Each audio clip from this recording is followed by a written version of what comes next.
Hey everyone, how is it going?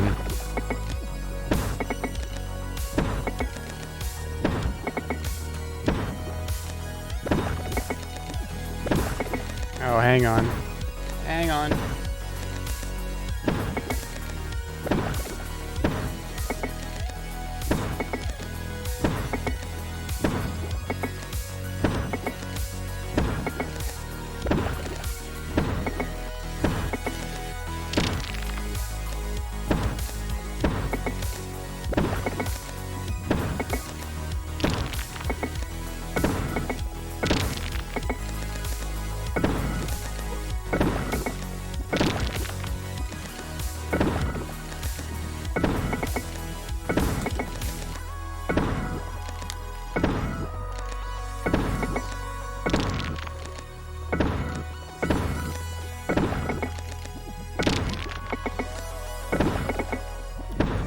So I didn't think I was gonna stream tonight, but I don't know what else I'm gonna do, so.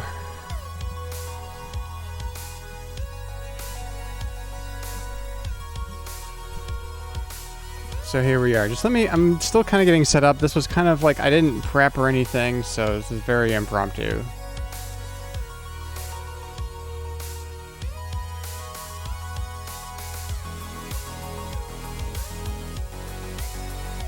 And also, I'm kind of testing stuff, so, because computer stuff has changed a little bit around here in the last 24 hours, so that's the good news.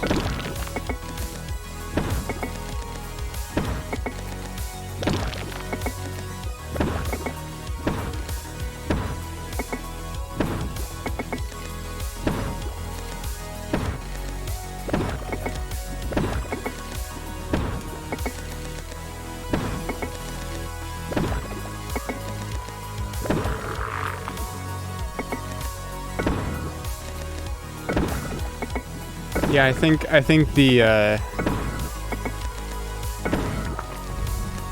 face rig's being a little weird. Alright, whatever. Open the problem song. I just didn't know what I was gonna do otherwise.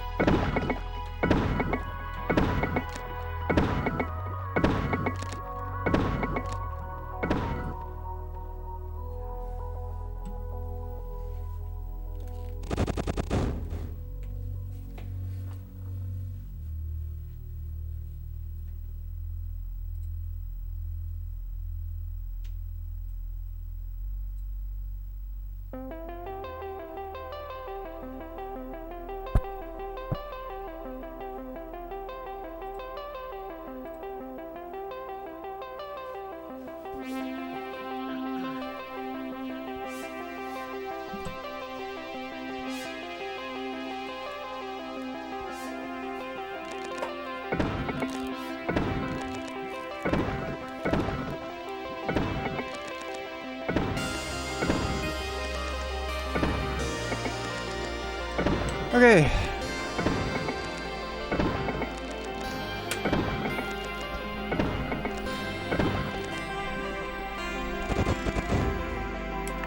Let's play some Tetris, and let's just chill. Let's have a chill evening.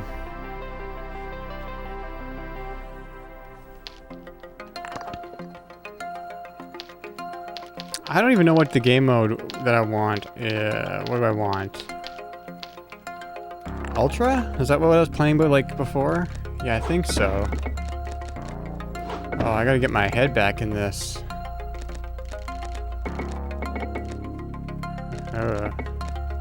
Screw that up.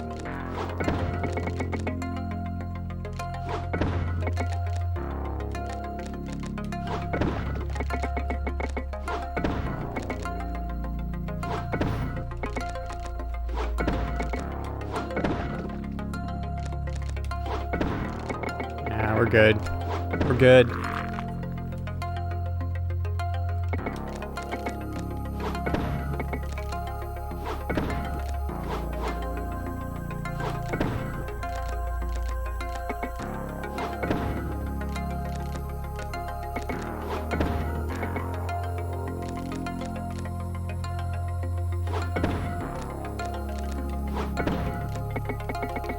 How's everybody tonight?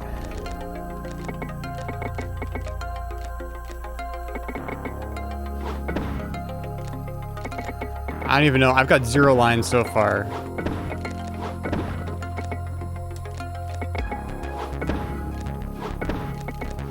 That's what I was looking for.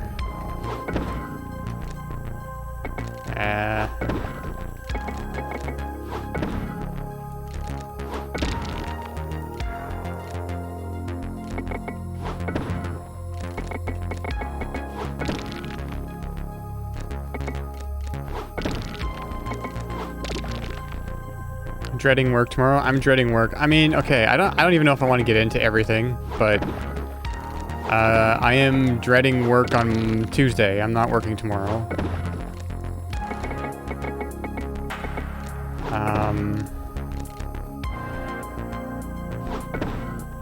I did that weird too. Oh wow.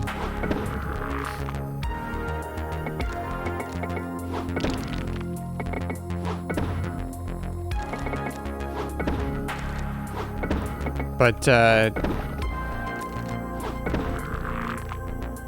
you're done for the evening? That's good. I will say this, I don't see myself staying at the job that I'm currently at for very much longer. It was kind of the plan the whole time, but...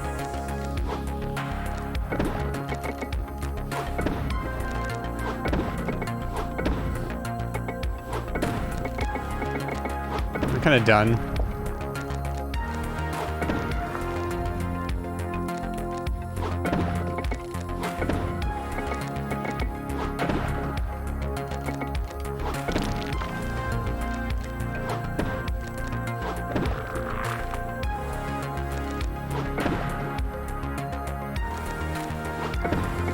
Yeah, I mean, so, I mean, I have a plan, right?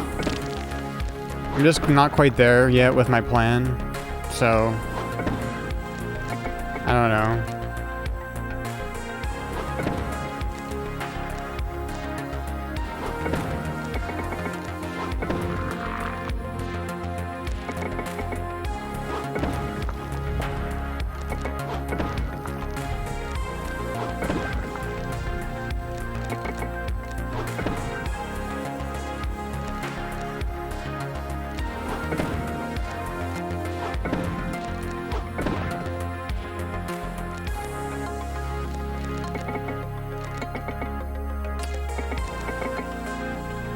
Nope.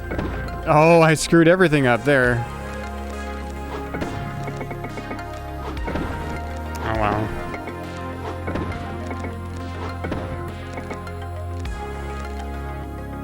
I mean, I should just focus on getting the last, like, 19 lines and then we're done. Right?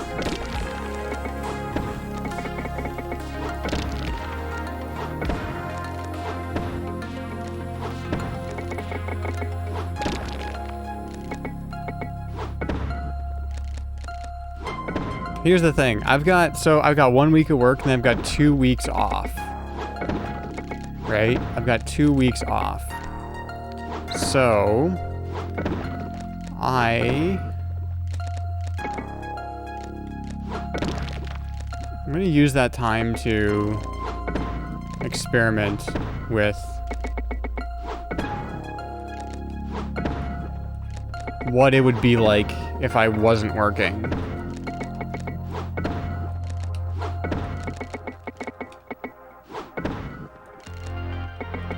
And to see how it goes.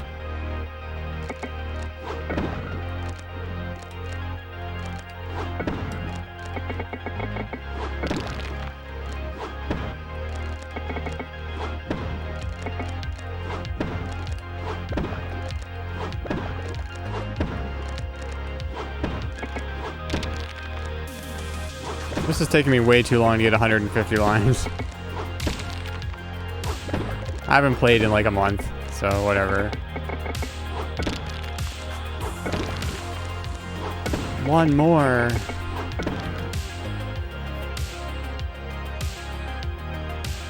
Your review is split into separate meetings? That sucks.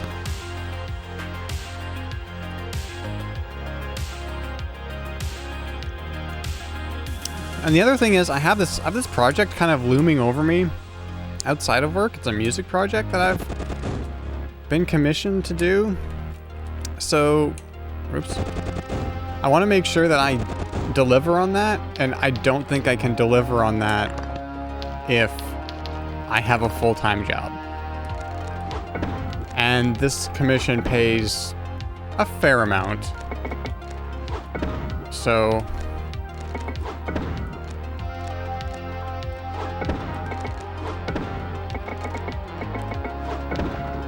I would be kind of stupid to not do that, I think.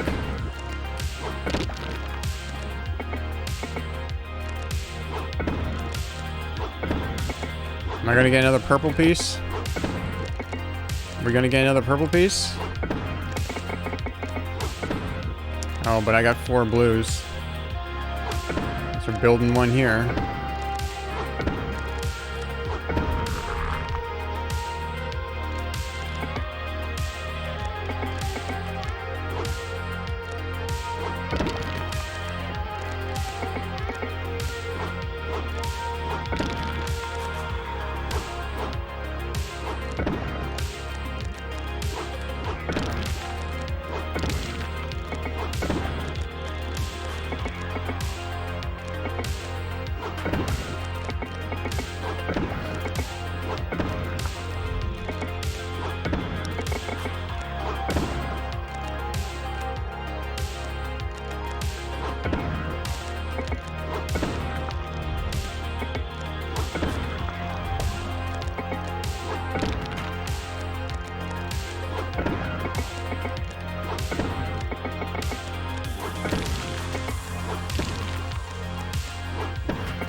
I like garbage for places to put stuff.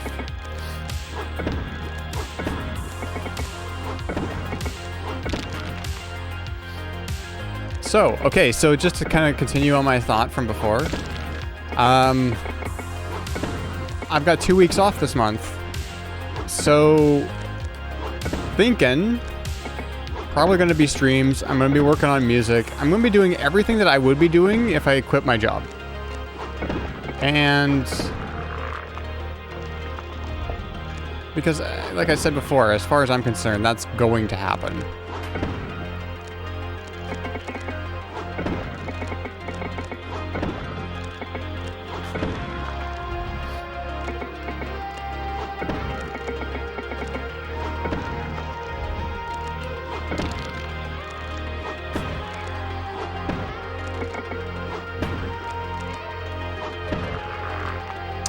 I don't know if I can say specifically yet, but it's a video game soundtrack. I don't know how much I can actually say at this point.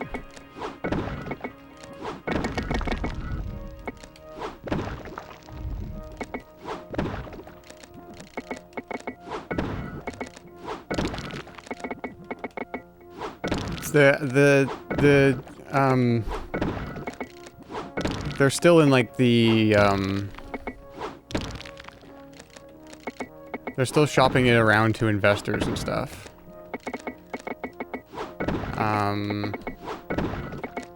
But it seems like I'll say this, it's really like very much up my alley in terms of music and the music I've been making lately and the aesthetic.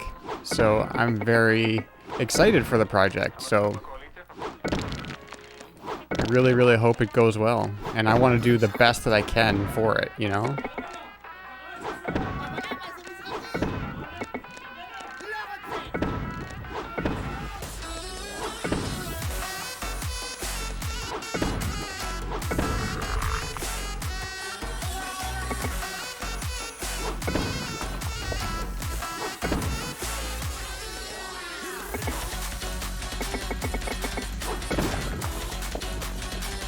Yeah.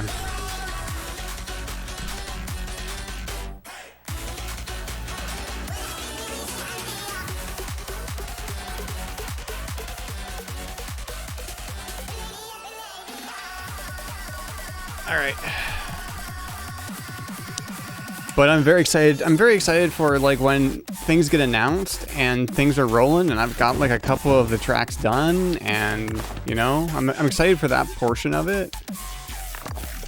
We're very much in the like it's just starting to kind of come together phase right now, so.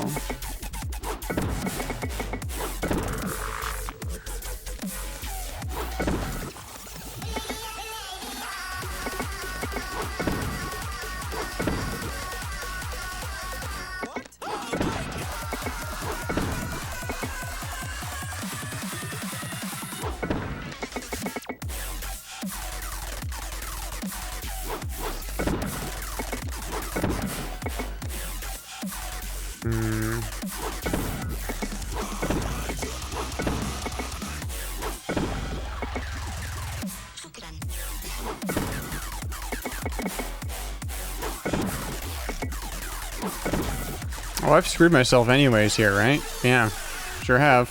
Oh well.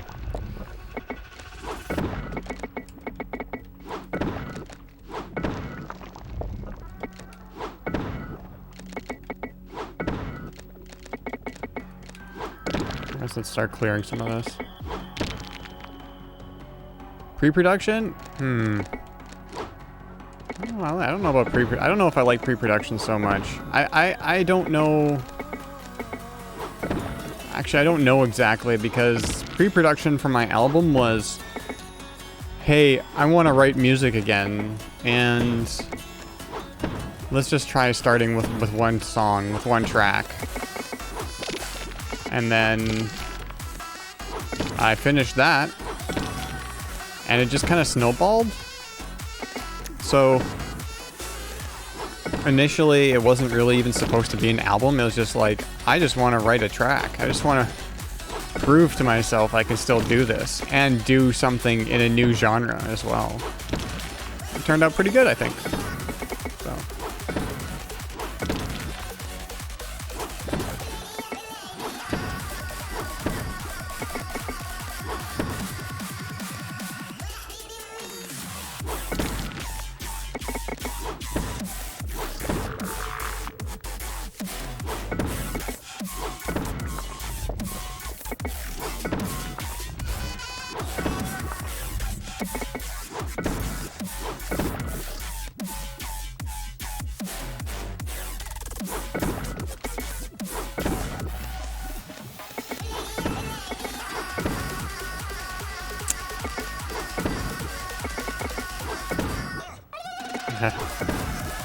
Well, this isn't going as good as I wanted it to.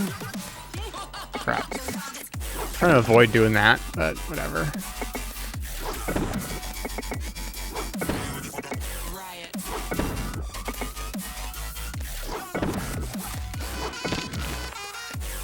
Okay, here we go. Here we go. There we go. Oh, we're gonna get a Tetris on this piece. Nice.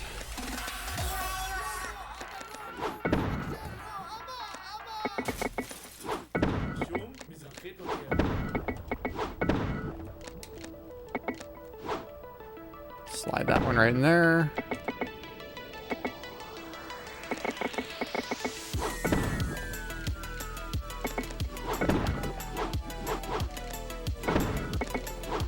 So just to get me kind of in the mood, I've been like listening to a lot of music that is going to be influencing me, or just stuff I really like that I want to like use in that kind of, or want to make music in that kind of style for this project. The project lead has given me some examples of things, and they're already some of my favorite artists in synthwave and stuff. But also been listening to a lot of Mitch Murder and Makeup and Vanity Set lately.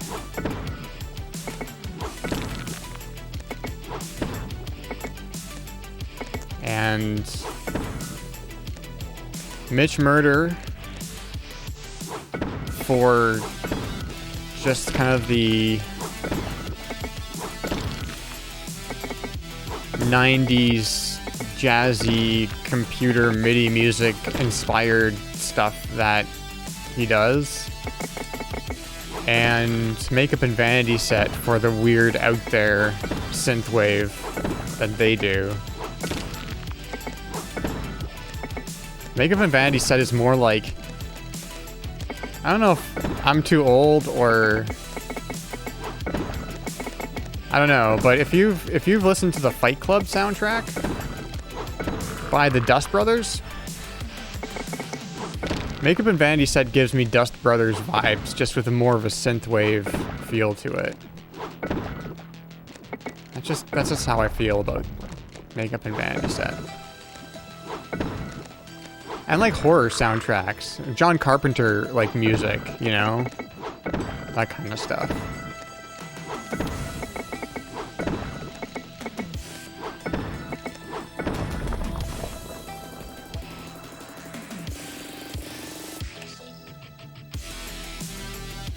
.546.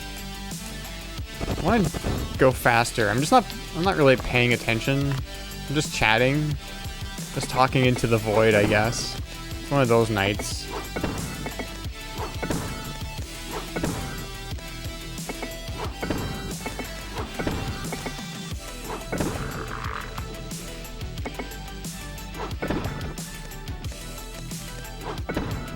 Because, yeah, there's no way that I was going to be playing Black Mesa tonight. Just given everything. I'm not going to go into, but just given everything.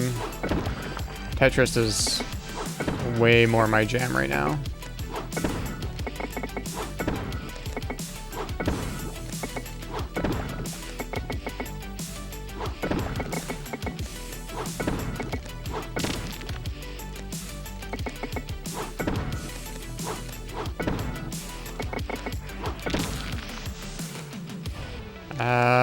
Well, I could get a silver for sure, so let's do that.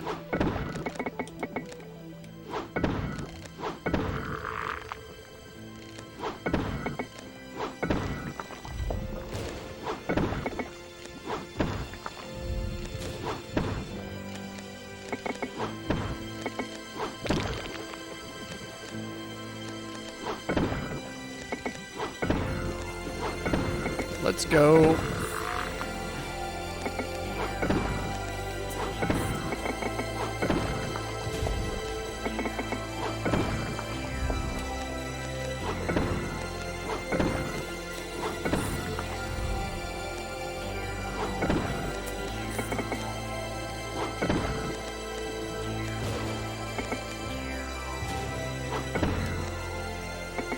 Yeah, I'm gonna break it. I don't care. I don't care.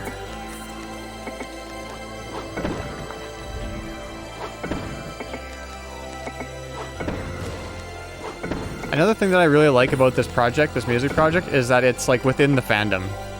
It's within the furry fandom, so that just kind of... I always wanted to do... I don't know, this might sound weird. I always wanted to do something in the furry fandom, but I'm not an artist.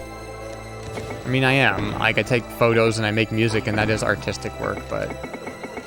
You know what I mean.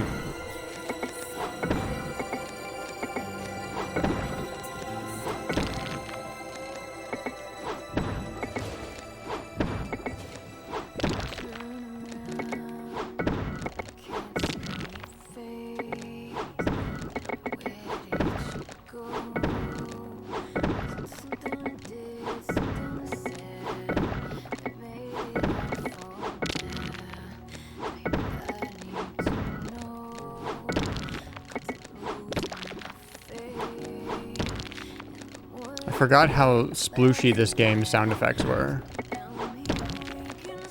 They're very splooshy. Okay, what do I got? What can I build?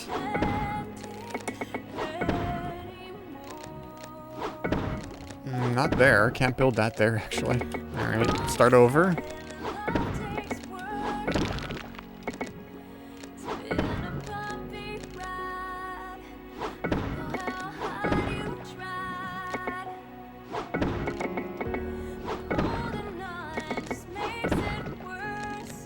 Put that there. Yep, okay, do that. Slide this right into there.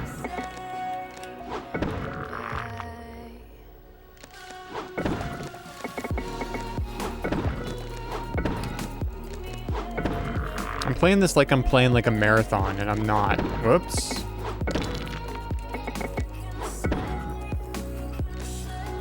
Oh, I didn't mean to do that either.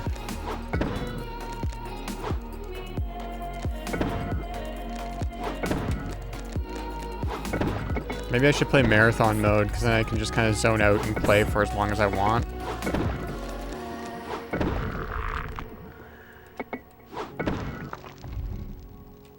I think that's what I'm going to do after this one.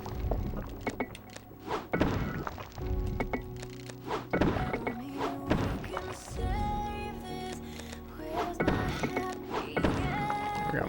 444, it's a little bit faster.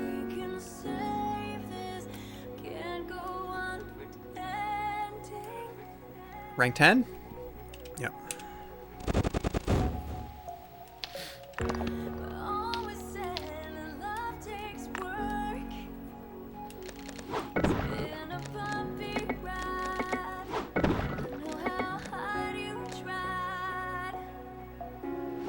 Hey, Kranos.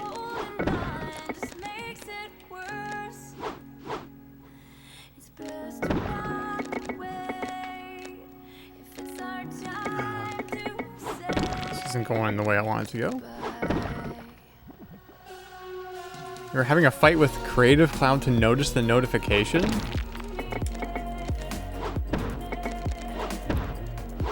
Well, I hope you put Creative Cloud in its place.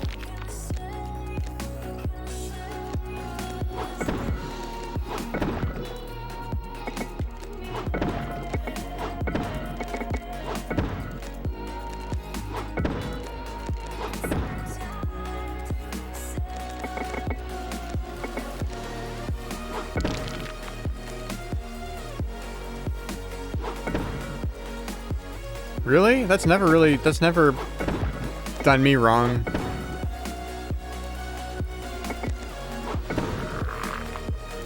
Not that I can remember. It might have at some point, but I really don't remember. I just reinstalled... Hey, Will. I just reinstalled... my Creative Cloud stuff. Although, I've only got Photoshop and Lightroom, because I'm not paying what they want me to pay for the whole suite.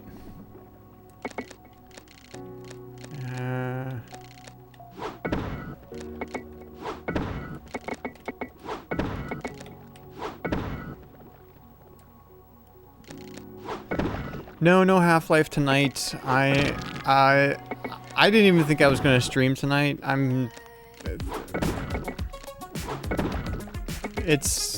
just wanted to chill and hang out, so Tetris.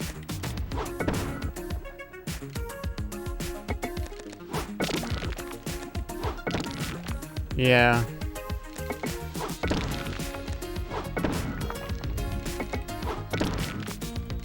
Tetris and some tunes and some chat, just hanging out. I was talking about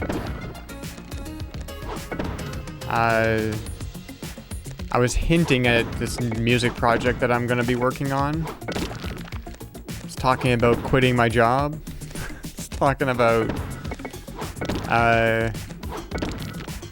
music influences.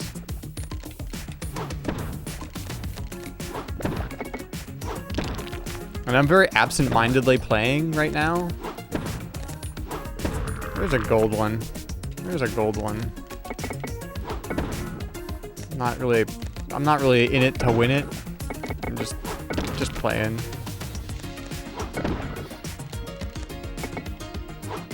Oh, here we go. Here we go.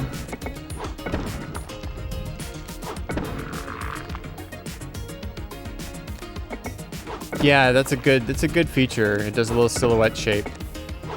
This is maybe one of my favorite versions of Tetris.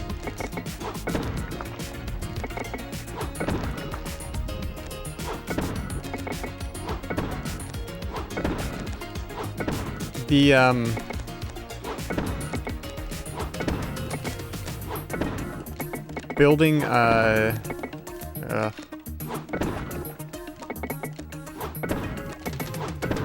building those bigger blocks adds a unique thing.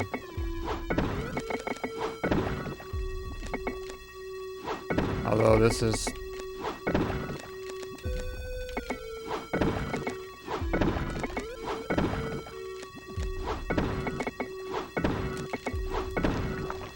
only gets me 2. We're gonna have to do this.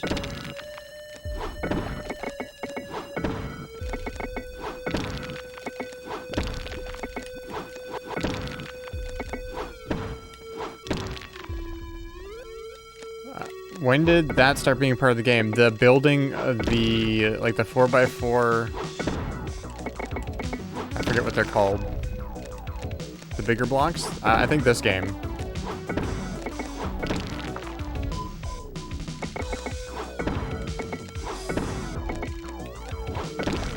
Oh, the silhouette shape? I don't know. This game? I have no idea. I'm not like this expert on Tetris. I had a... When I was a kid, I had a handheld Tetris game. It was a knockoff. And I was on our Tandy, there was we had Niet, which is Russian for no. But that was a Tetris clone that we had on our Tandy.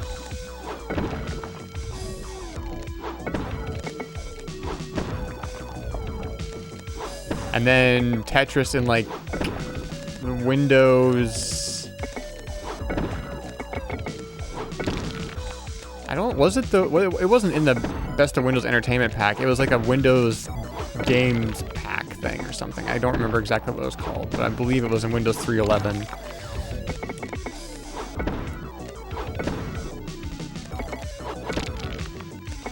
And then this. I played lots of this in high school.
Oh, on my fursuit head? Yeah, they're 3D follow you or follow me eyes that have always been there. Yeah, so it's an optical illusion. Yeah. But they've always been there on that fursuit head, yeah. It's cool, but also I can't not look at people then. You know what I mean? It's a little, that's the one downside, is that you're always looking at everybody. And if there are certain photos that I would like to take sometimes that I would like to not be looking at the camera always. Now, it's not perfect. It's not perfect, so... Oh. It's not perfect, so, like...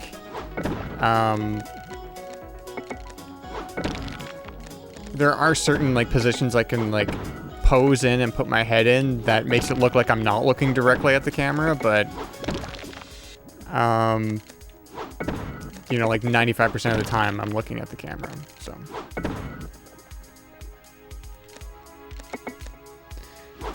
super cross-eyed can happen. If the 3D eyes are done well, then it doesn't happen that much, and I don't think it happens that much with my head. I've seen it happen though, yeah. Originally, when I commissioned my fursuit, or at least this fursuit, I asked for non-3D eyes, and then I changed it. Kind of in the middle of the process because I had changed my mind. I wanted them.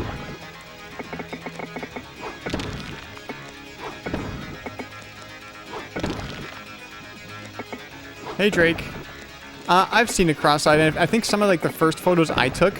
So here's the thing, like if you don't have a fursuit, and if you've not taken like selfies in your fursuit or whatever, then you don't know. But when I'm wearing my fursuit, I kind of know where to, like, what angles. I got little cues, like the hair on my fursuit, like the head fur, is kind of goes in front of my eyes, and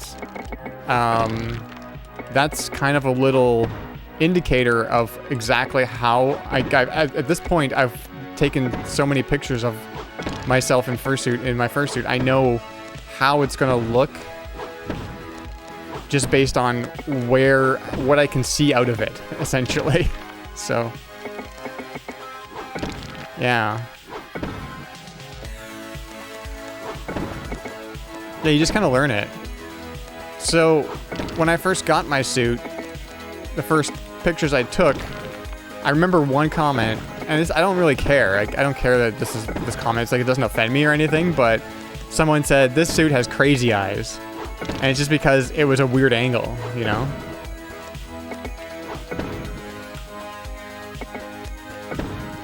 I think both kinds of eyes are valid. I like both of them. Drake, I love your suit.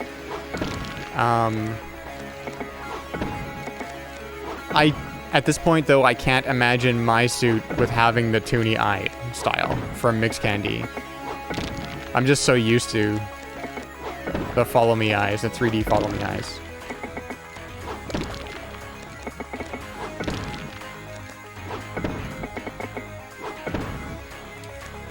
Like my first suit,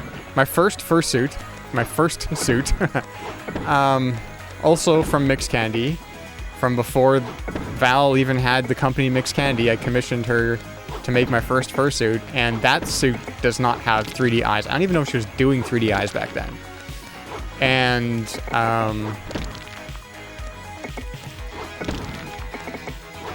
I still have that. Actually, I have all the pieces from that suit. The head's a little bit worse for wear, but yeah. Thanks, Drake.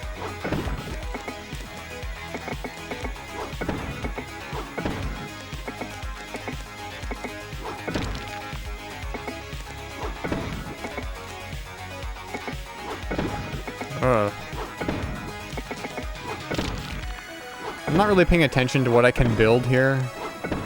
Like I said, we're just chatting, having a chill stream.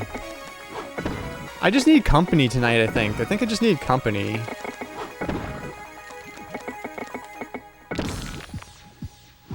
My suit? My current suit or my first suit?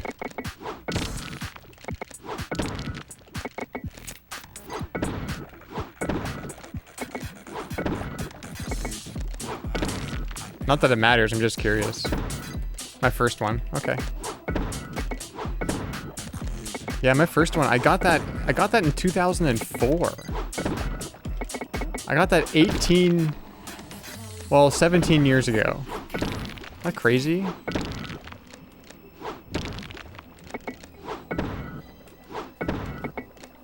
I'm gonna end up losing this game because I'm looking at chat. Because I like talking about fursuits. Yeah, like I said, that was before Mix Candy was really established. I think I commissioned Val through DeviantArt.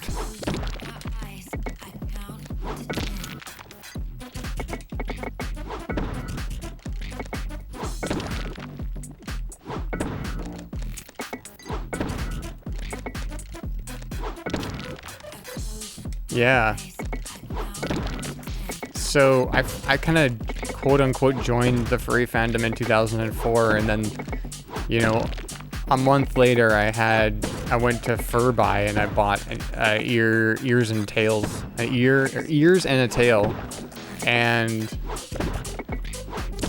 then like it must have been shortly after that I commissioned the suit, because the turnaround time at that point,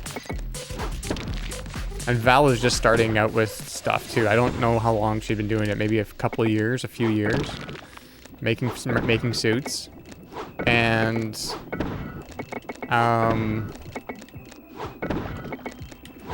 it was like, I got it.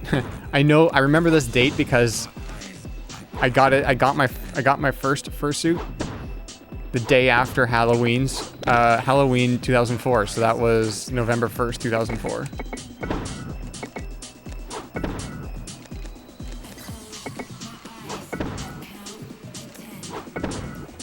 Oh, in Japan. That's amazing. That's really cool. The first time I met Val was at MFF 2017. She was a guest of honor.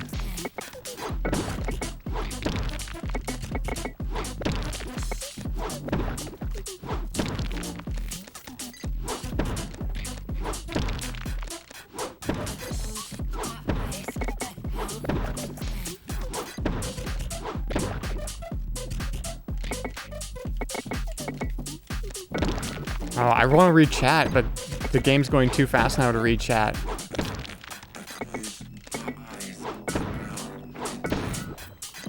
Oh shit, I gotta do this, right? They're just gonna give me 4 in a row? Come on.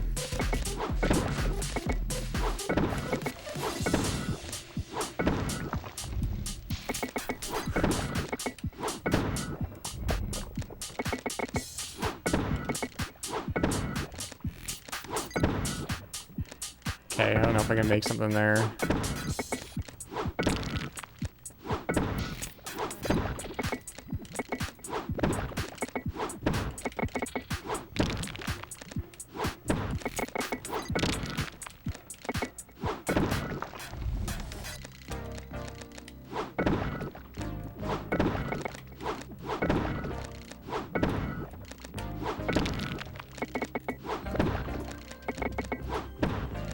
Yeah, I was going too fast right now to read chat. I will read chat once I lose this game. Maybe I'll just lose on purpose so I can read chat. You never know.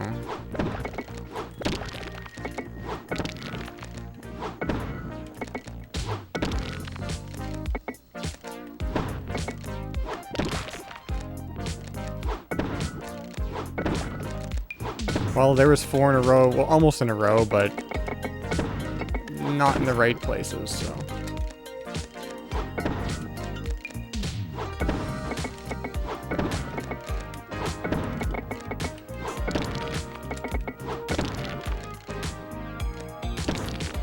Oh.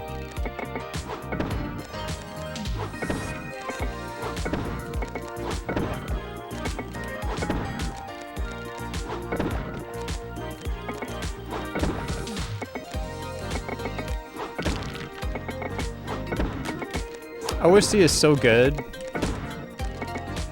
I want to read chat.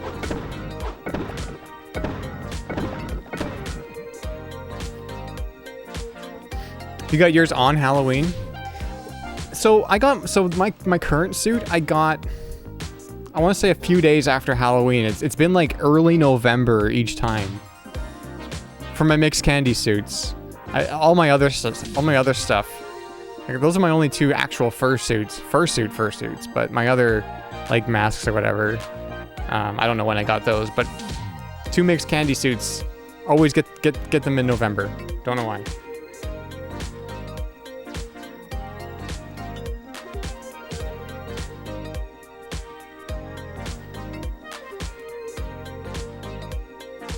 Actually, you know what? Mine might have come just before Halloween. It was around that time in 2015.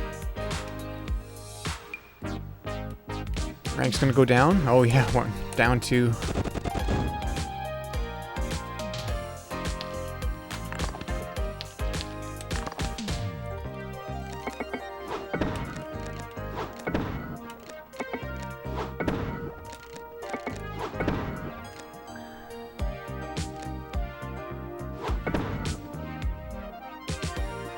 being in the dealer's den in Japan would be kind of intense. I don't... Especially, like...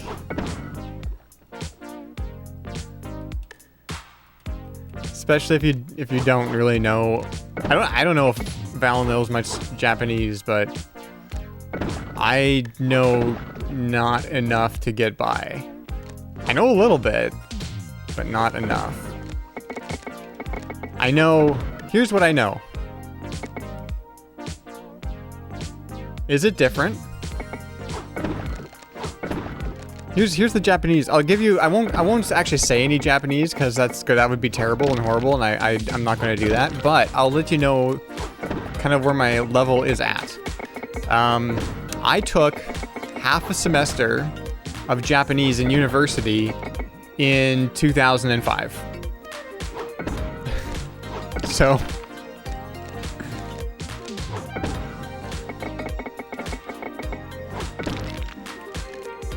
That's where I'm at with Japanese.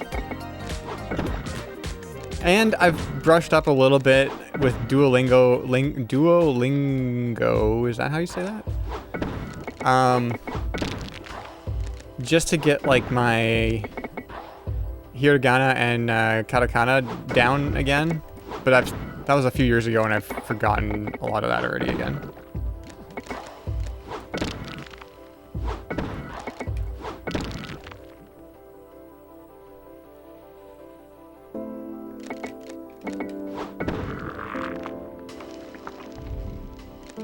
Yeah, I kind of regret dropping the Japanese course. I was just over, like, when I was in university, I mean, I dropped out of university, so whatever, but I did drop the Japanese course before I dropped everything else. But I kind of wish I would have stuck with that one.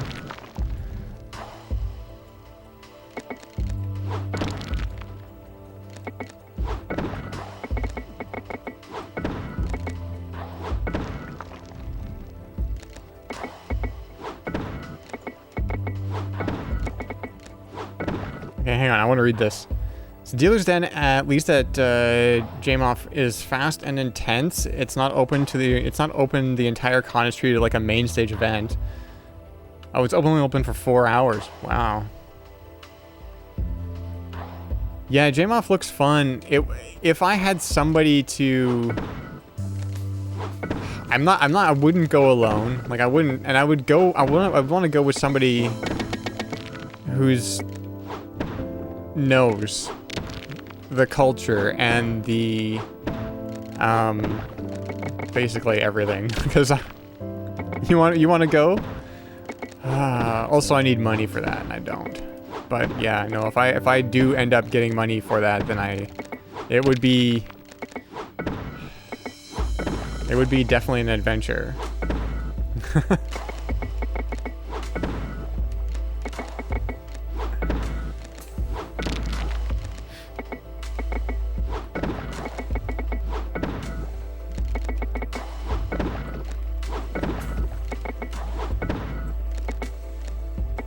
Okay, what am I doing here? Let's start building something.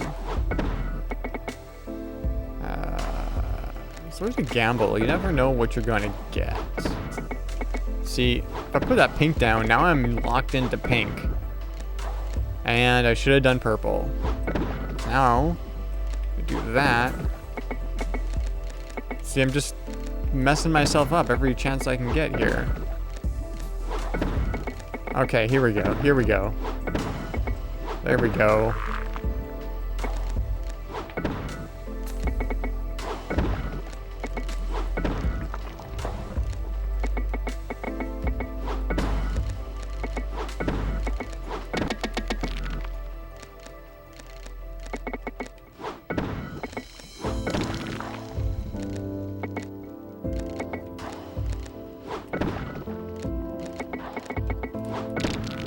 Oh, I want to read what you said, but I'm still trying to not lose at Tetris. I think that's why I like the other modes, because they are shorter.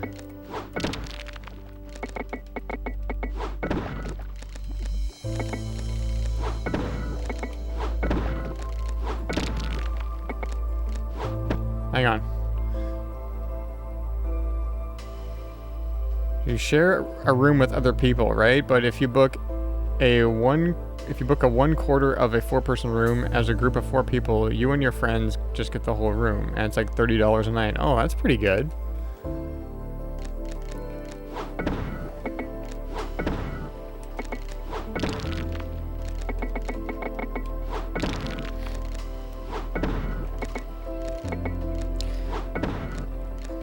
So the reason I took Japanese in university was because my friend was also in the same Japanese course, and he went to teach English in Japan for a couple years.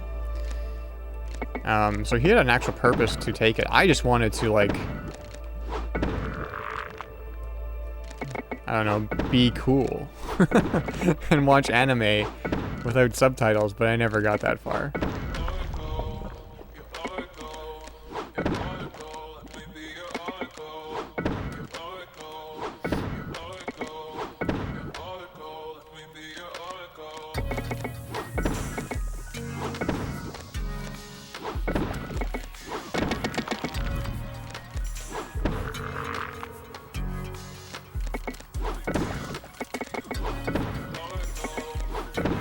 But I do know like enough kana to like kind of know if something's right or wrong. So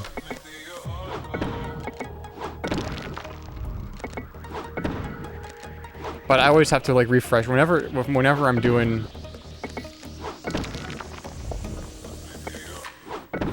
Heard the thing that places people as English teachers in other countries is rough. I don't know. You'd have to ask my friend.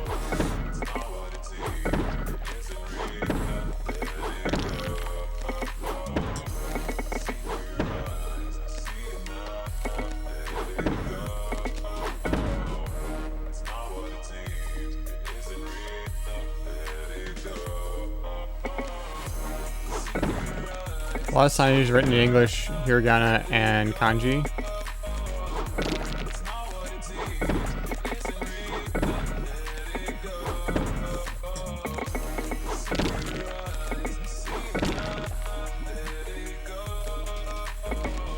Hiragana helps you a lot because you can't read a lot of kanji. Yeah, I can't imagine, like, I don't...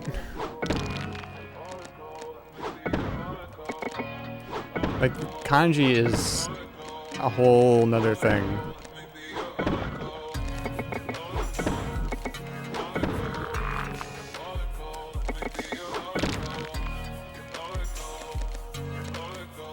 What was good, though, was my professor in university, my Japanese professor, was from Japan.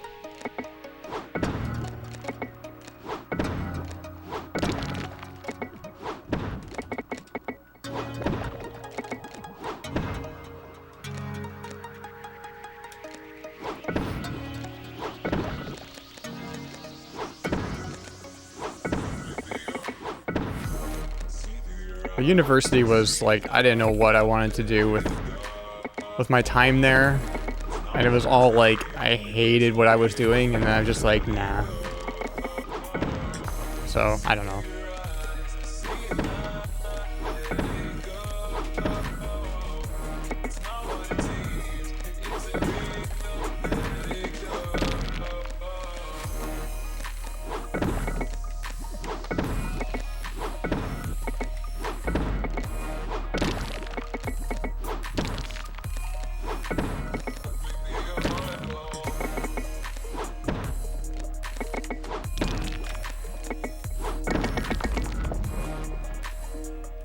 Kanji is rough. It's just rote memorization. Whatever tricks you can come with for memorization is valid. Yeah.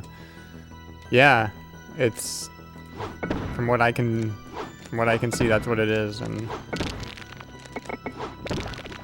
yeah.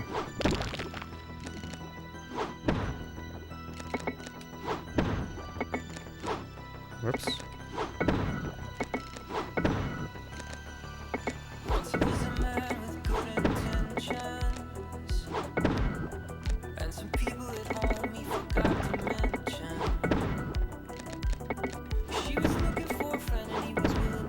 So with this Tetris, the new Tetris here, I just kind of fall back into playing like regular Tetris, and I really shouldn't.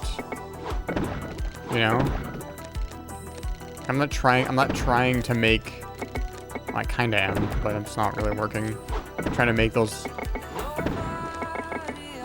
tetrominos is what they're called, I think.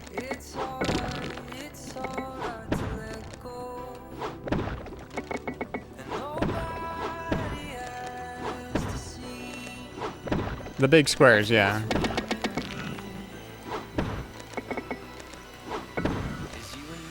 Okay, here we go.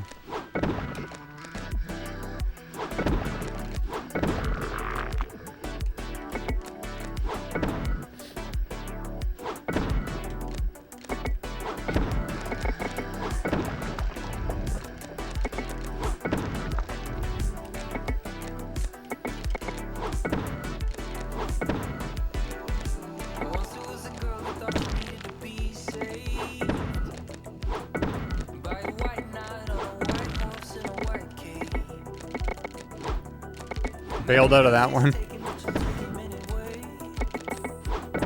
Oh, hey, hey, Quinn. I don't think I said hi to you. I definitely saw you chat, though. But hi, Quinn.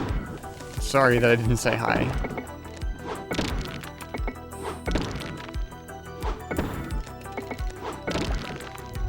It's a last-second bail. It wasn't a save. I actually wanted to use the piece, but I was like, this isn't gonna make it, so I just switched it.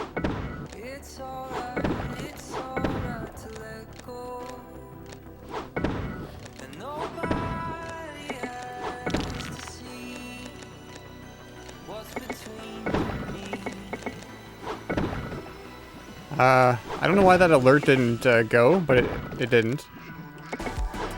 But thanks for the year. It's been a year, Quinn. Holy smokes.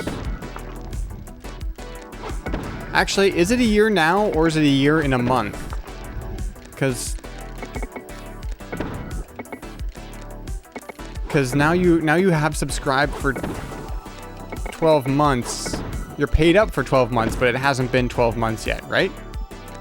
But I guess you've paid for 12 months, so that's valid.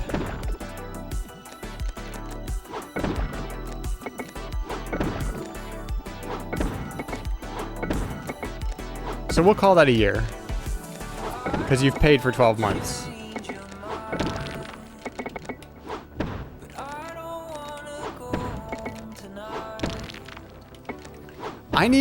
I need some emotes. I need to like, oh geez, I need to commission some emotes.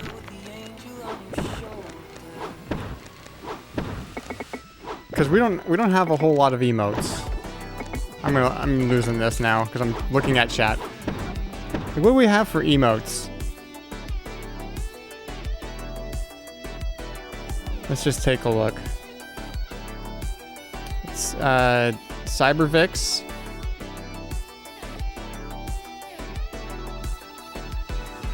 Mood.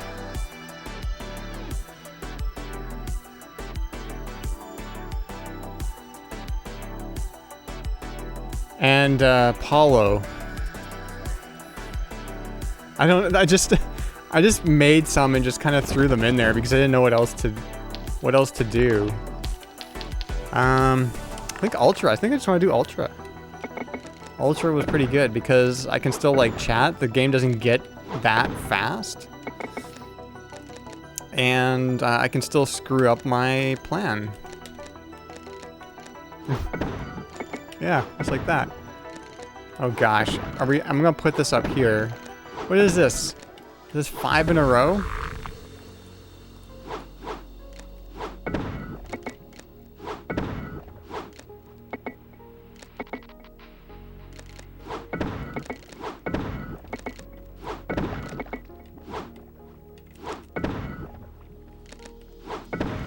Oh, we got it. Look at this.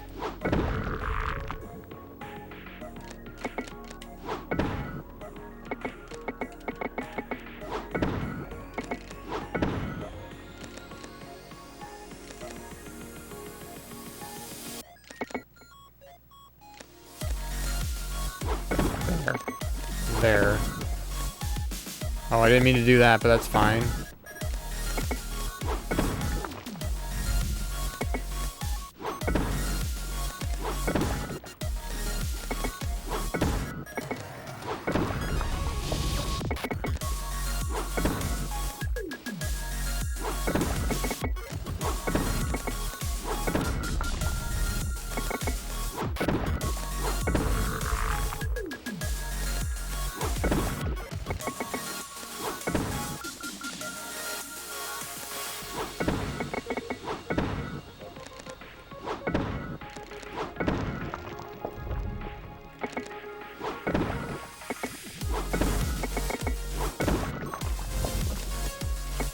But yeah, I wanna get some emotes.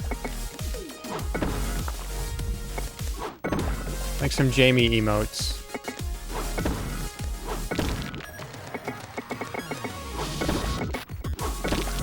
But also, I don't want to spend any money right now, so... I just bought a new computer, essentially. And a new phone in November. November, I bought a phone. And a new processor and motherboard for my computer. And so far, so I reinstalled Windows yesterday. And so far, I haven't had that audio glitch where everything gets really super distorted. So that's gonna happen within the next 5 minutes. Just you watch. And now that I've mentioned it.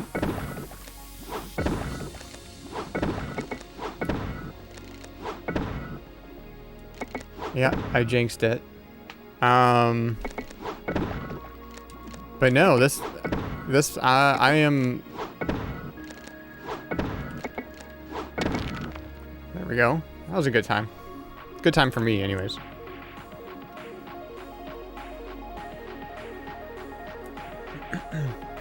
So the streaming machine, the stream that handles, like, encodes all the video, has my old Ryzen 7 processor in it that was in my production machine. And my production machine now has a Ryzen 9 5900X in it.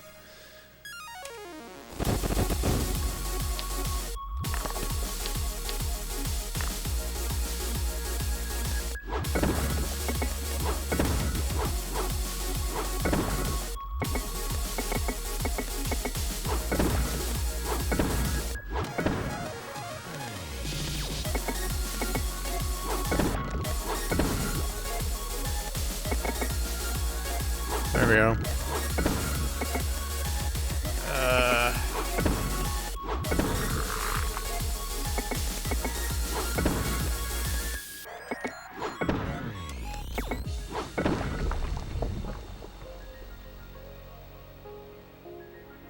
No, there's no points for a 5x5 with a hole in the center. No, I've done other, like, it's only 4x4s, right? And I've done other, like, I don't know what kind of combinations are possible, but I've done other sizes, and I wish that they would work, but they don't. It's just 4x4. Like, I've done other sizes perfectly, but just 4x4. Is this even 3D at all? I mean, there's depth to it, right? But I don't, yeah.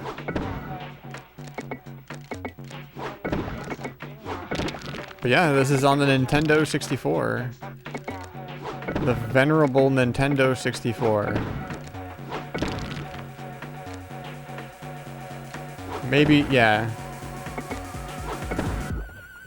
Oh yeah, definitely the background looks 3D pre-rendered, for sure. Yeah.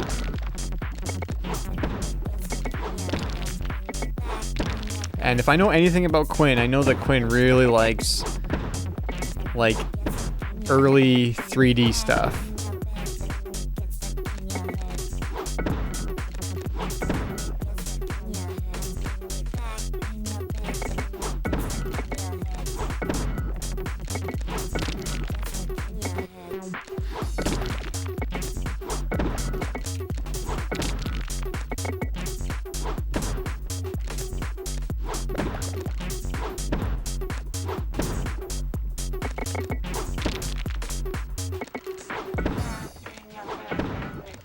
Once again, I'm not thinking about actually playing the game. I'm just kind of dropping pieces where they fit.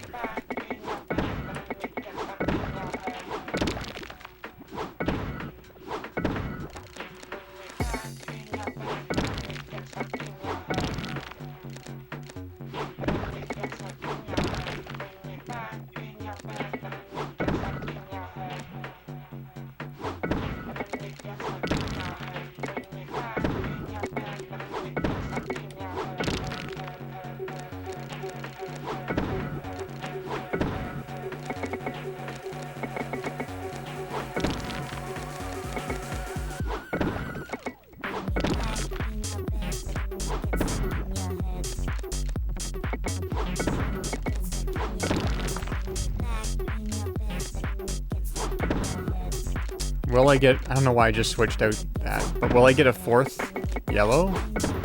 I will. Look at this. It's a 4th yellow, everyone. Put that there.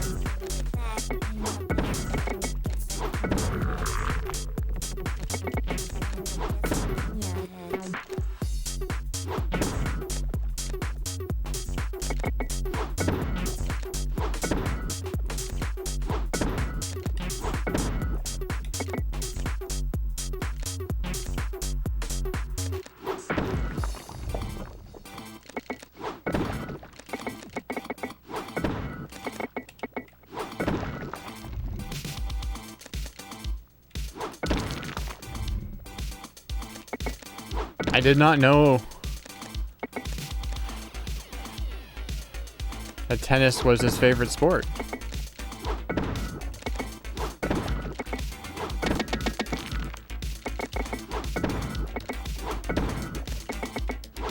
Oh, whoops. Okay, what can we do? We got some gray blocks here. Oh.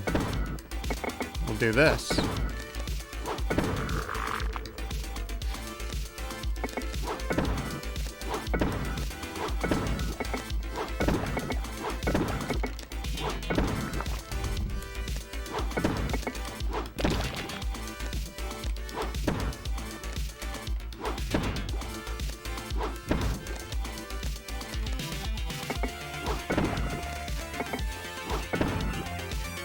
Why is this so weird right now?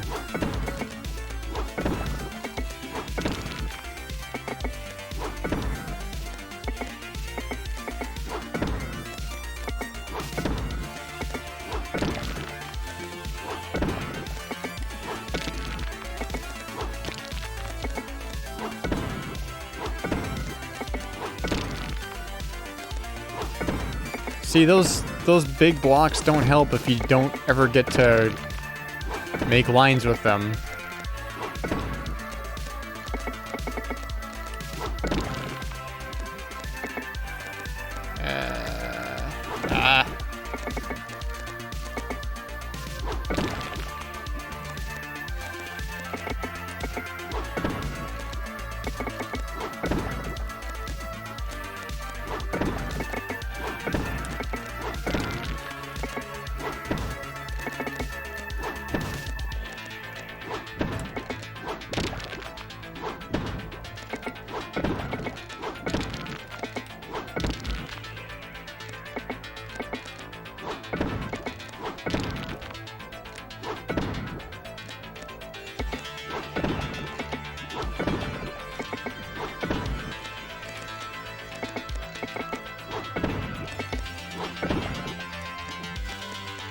Wow. This is going on so long. And not going very well at all.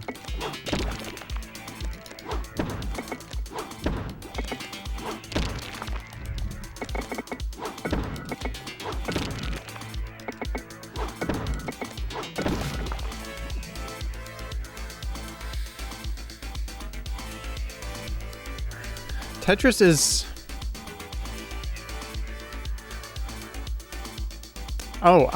so in this mode, you just have to get 150 lines. So you see that right at the bottom, underneath the time there's 150.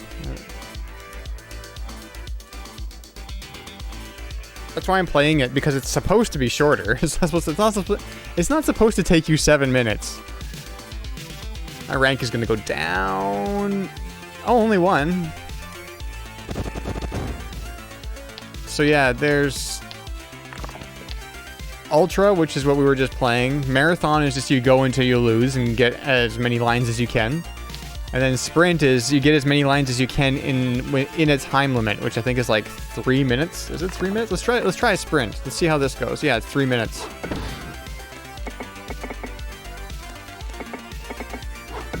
I don't like this background because it's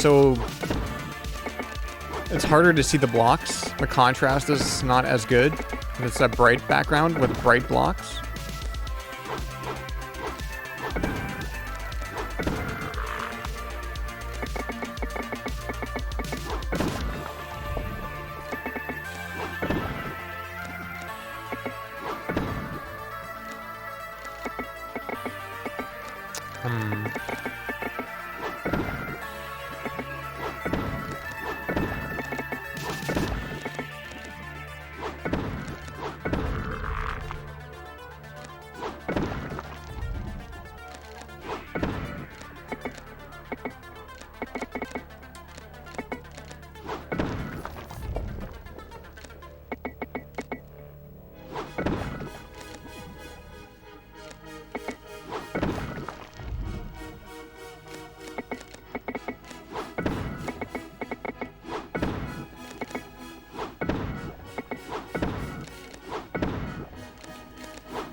I probably could have made a block there, but we'll just get that started, I guess.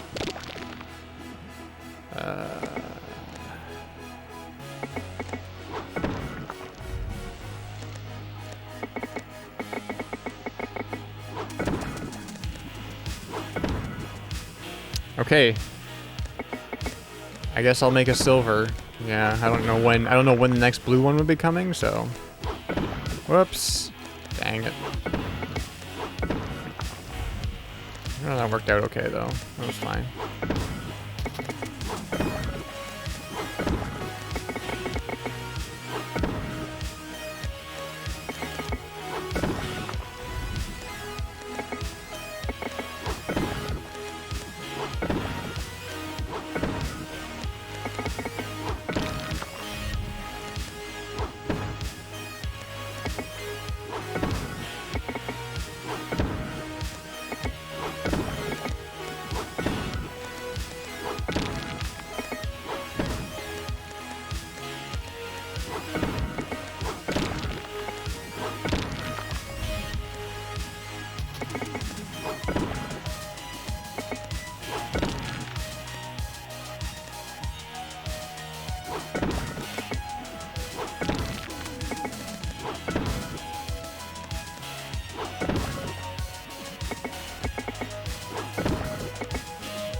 Then you just win after 3 minutes, right?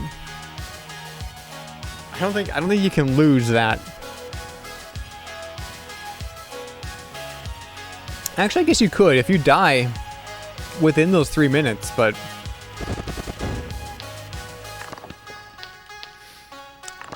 out of the faster modes, I think I like Ultra better. Can I make something out of that?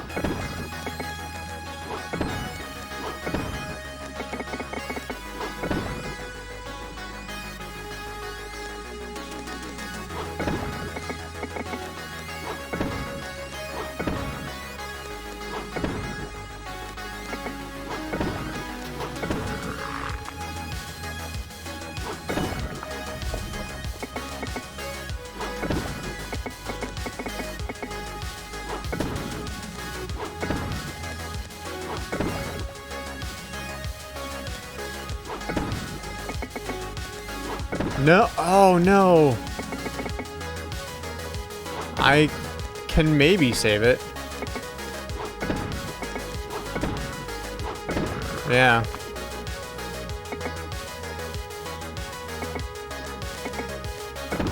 Oh. Don't do that. Don't do that. That's what I wanted to do. If you clear the lines, yes. So any line that has a piece that's got one of those big 4x4 pieces in it is worth more than one line. And it's even better if you get a Tetris with one of those pieces in it. The best that you could do is to get a Tetris with 2 gold blocks. I don't even know how much that would be worth, but that would be worth quite a bit.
Very awkward pieces right now.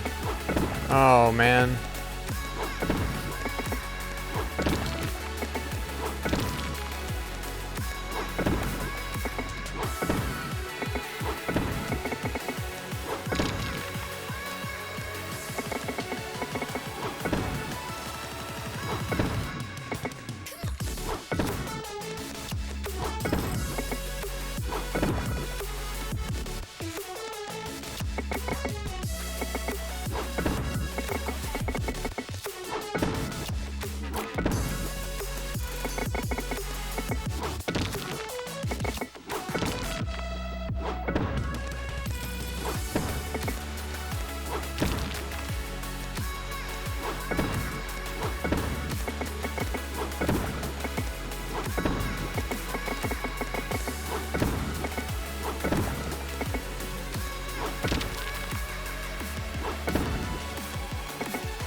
Okay, should we try building something with these purple ones?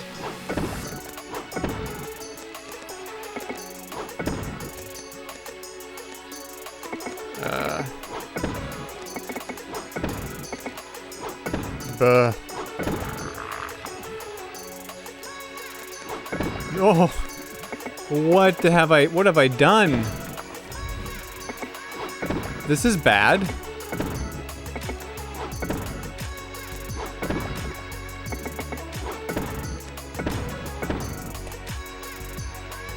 All right, have a good night, Quinn.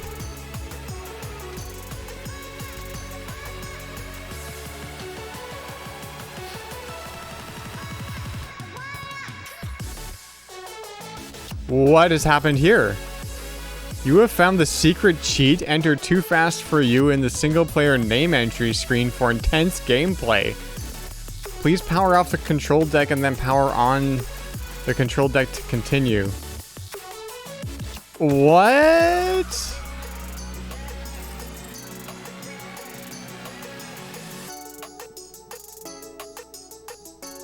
Did I hit something on the control? What's happening?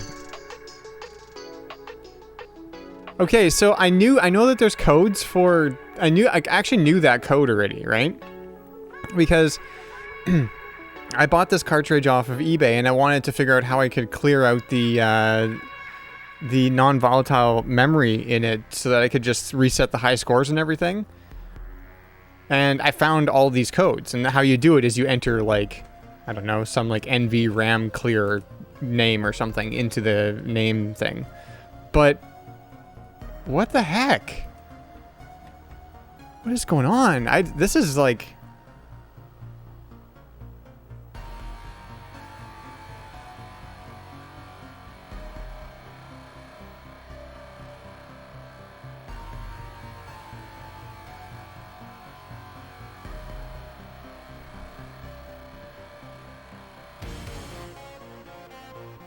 Okay, so I want to know how I found it.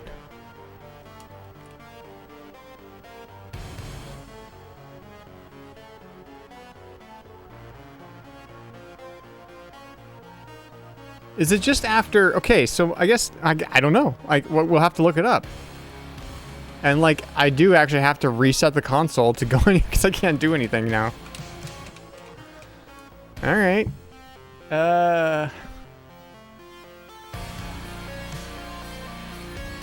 Okay. I'm wondering if it's just after a certain length of time of playtime. Oh yeah, my reset button doesn't work.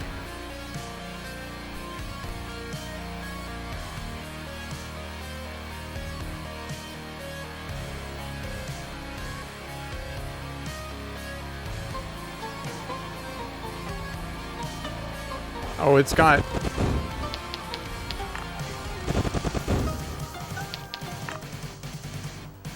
What? Again?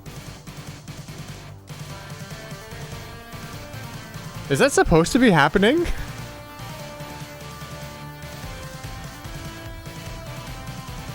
Is that supposed to be happening?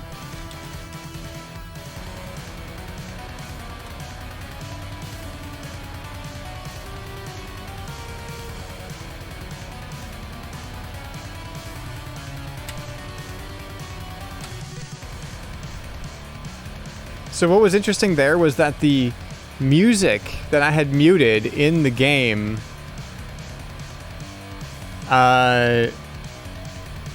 was back on. So it reset that setting. The other thing is I've been having issues with my N64 lately. Like there, I tried turning it on, it didn't turn on. Yeah, the music is playing. I just want to like go to options and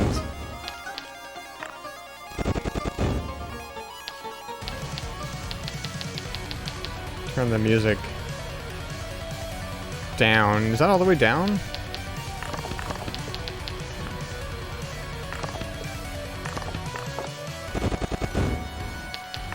Are my scores still here?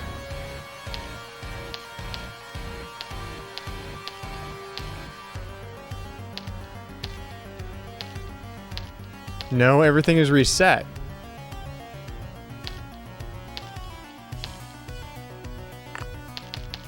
Like my name isn't even in here anymore.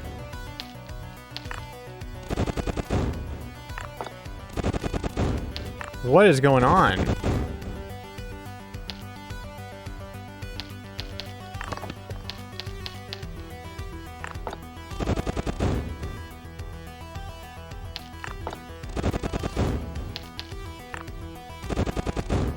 Wait.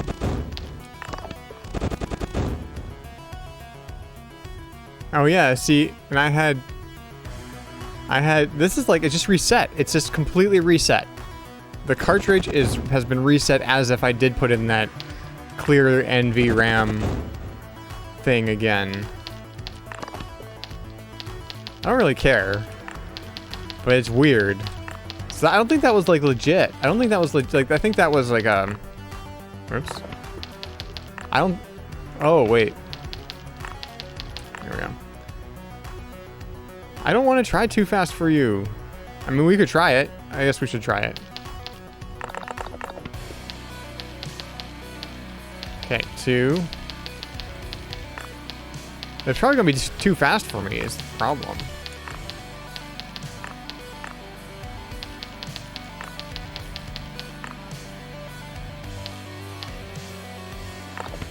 Oh, wait.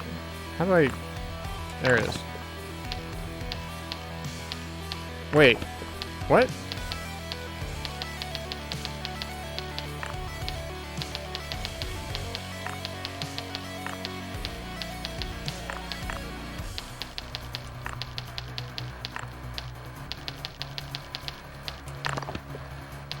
Oh, you know what? Okay, let's just try it. Okay, no. Okay, I'm gonna try putting in my name first. See if it actually saves that. If it doesn't save that, then something is messed up.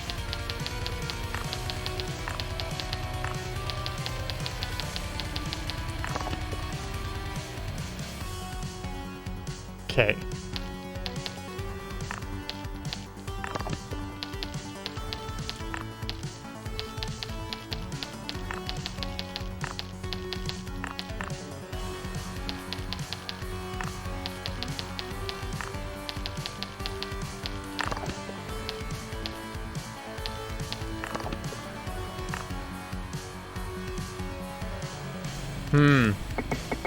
Maybe I'm not doing it right. I don't know. Oh no, it's speeding up. No, it is speeding up. Yep, it's speeding up quick. It just doesn't start fast, but it does speed up. Oh, this was a mistake.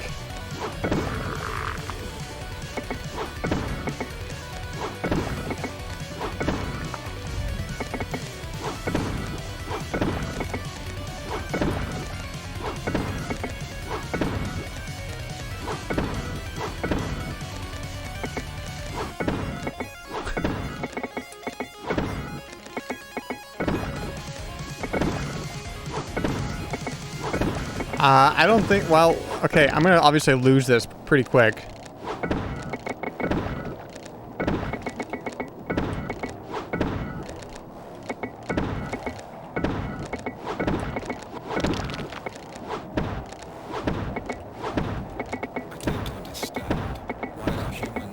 Okay, I got 8 lines. Found an interesting thread on Reddit about it, alright.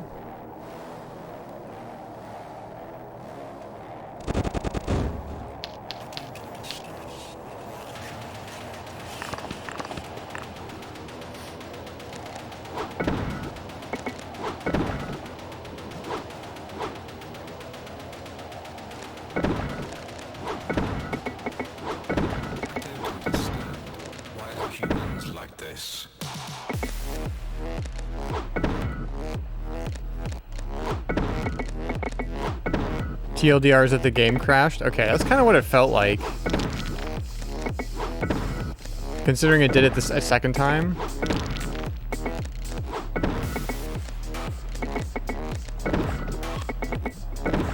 Yeah, okay, so it's persistent between games. If I reset the console, I'm sure it won't be. To me, it looked like he discovered a secret. That's kind of ingenious. But like I said, my console has been acting up.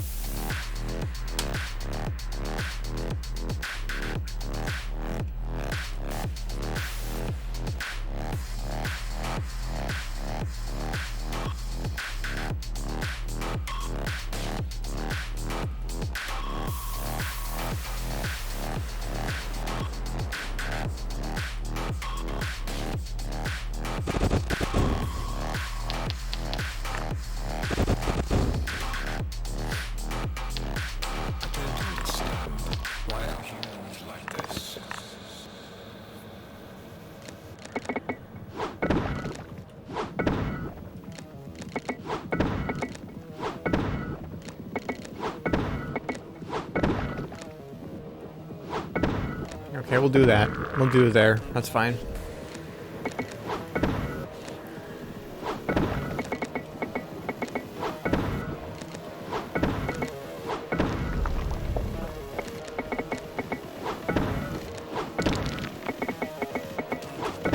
Whoops.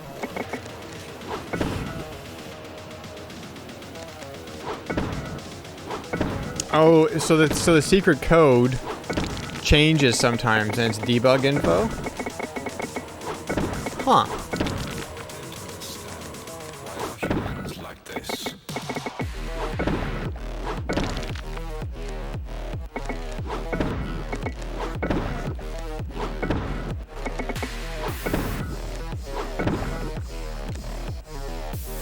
Okay, I'll check it out later.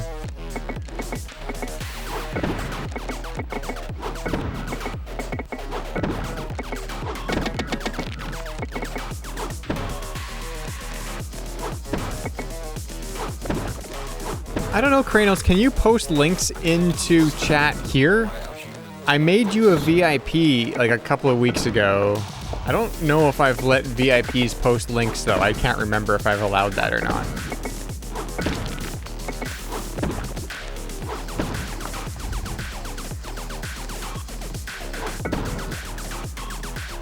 Alright, there you go.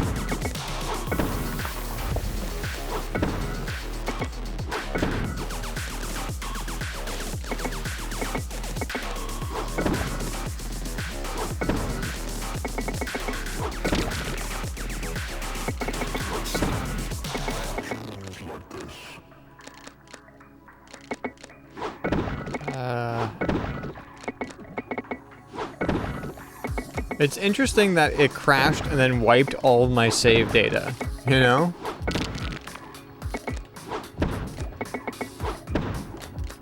Like it just reset everything.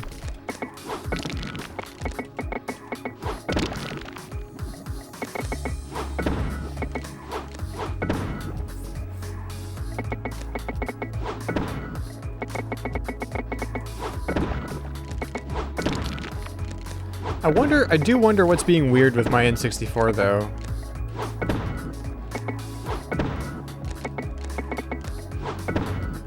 It was, at first, like, so, there was a problem with the expansion pack. The memory expansion pack thing. And I removed that, so I'm playing without it now. I put just the regular, I put the Terminator back in. And then it was fine for a while.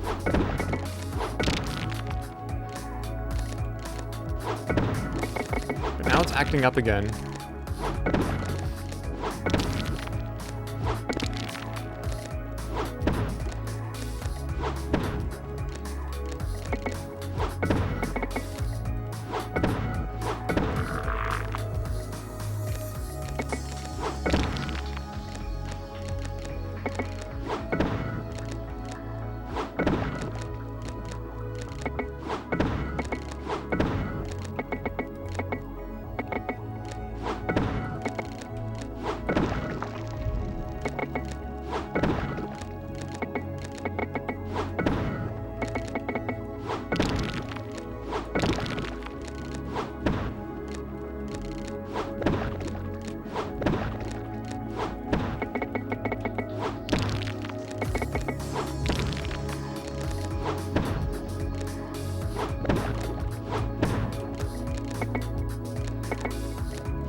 Hey. Win. All right, let's take a look.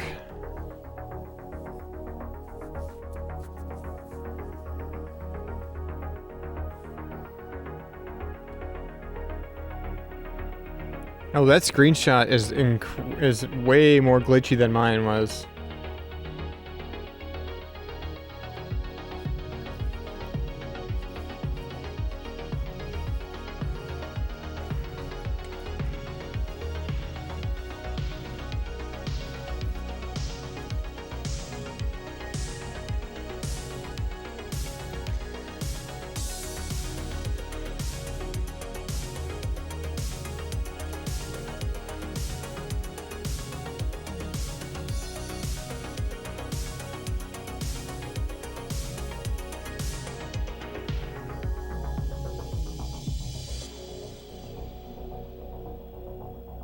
Huh.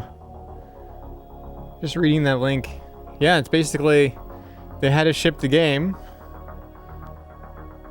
and couldn't get rid of that bug, so they made it into a secret code screen thing.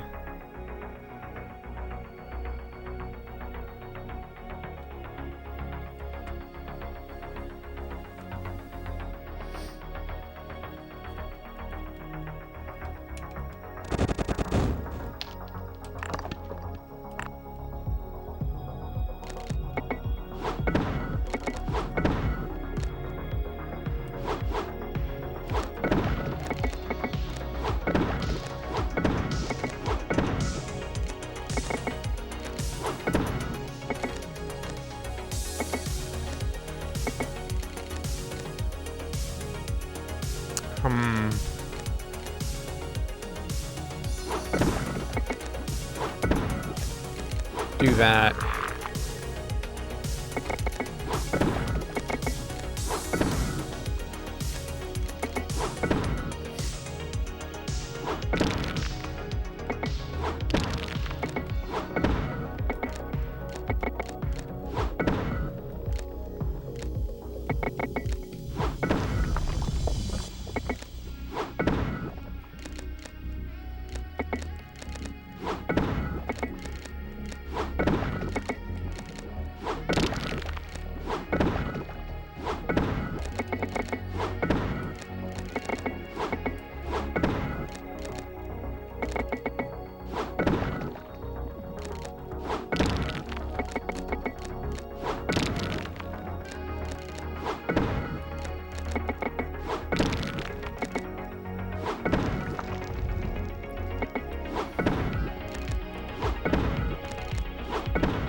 Oh yeah, let's go.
Waiting for another gray one.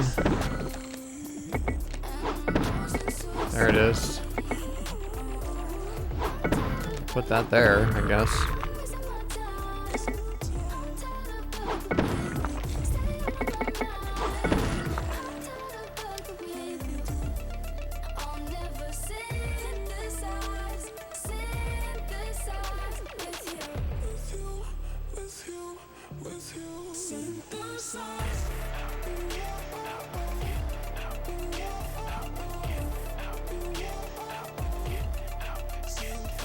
Oh my goodness, Robbie, I don't know if you're still here, but because my alerts aren't working,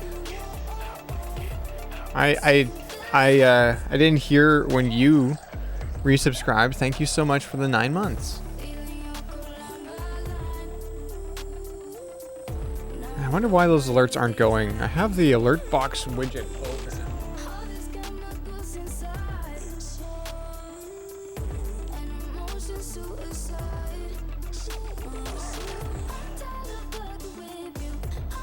It's weird. I don't know. It's got to have something to do with the fact that it's like a new install of Windows and some default isn't set properly, most likely. What is the time? Probably go to bed at the top of the hour. Oh, we got 45 minutes left.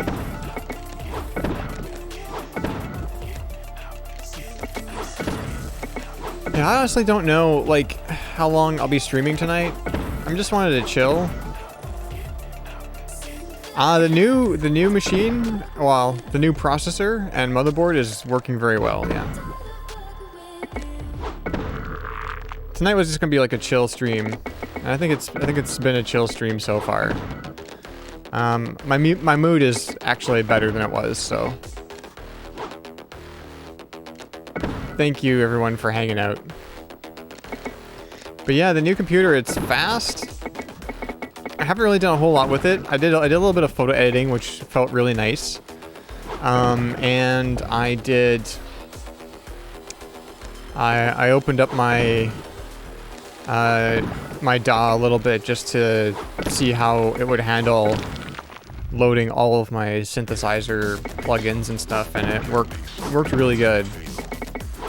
Definitely handles that a whole lot better than the old processor, so I am happy.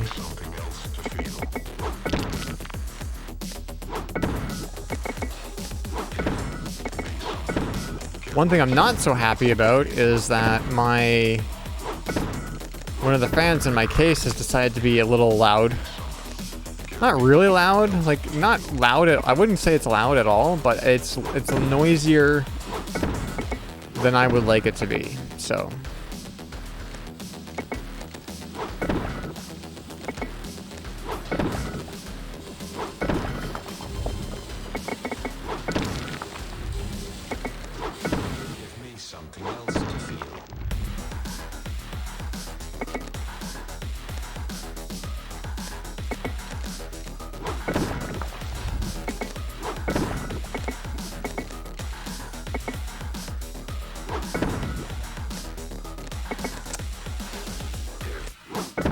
I'm not gonna put anything there.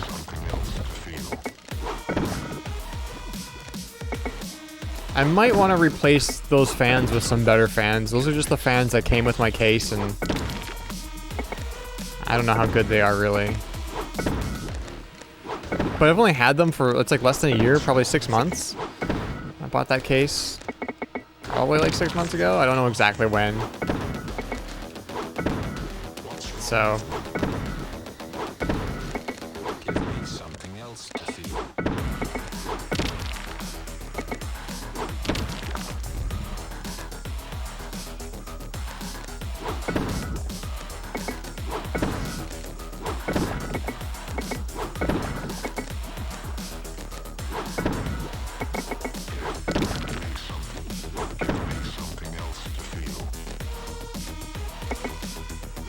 it's a nice nightclub song. I think Cloud has a lot of good, like, songs. I mean, they're all very much in this style. I like Cloud's music.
Not a year, like half a year, maybe more than half a year.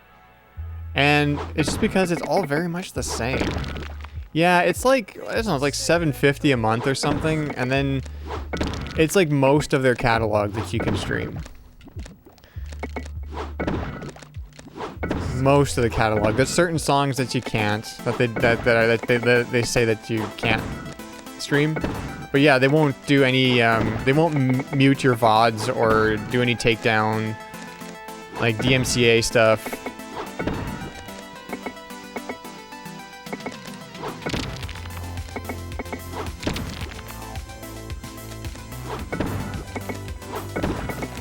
Which is good.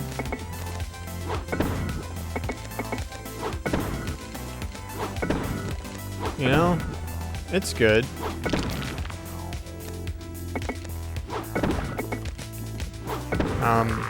And I also, for some of the other music that I play on stream here, I've specifically, like, I've got a text file of links to tweets and other web pages where artists and labels specifically say that you can stream their music. So,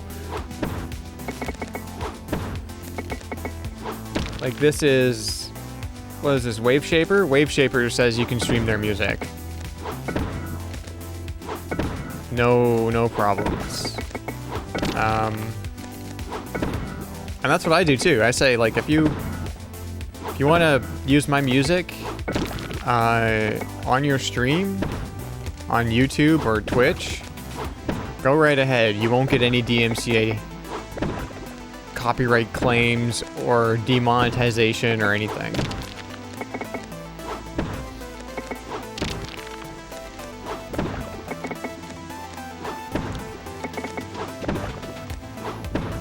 What I would like, you don't have to, but what I would like is for people to buy my music on Bandcamp. Bandcamp is by far the best way to support artists.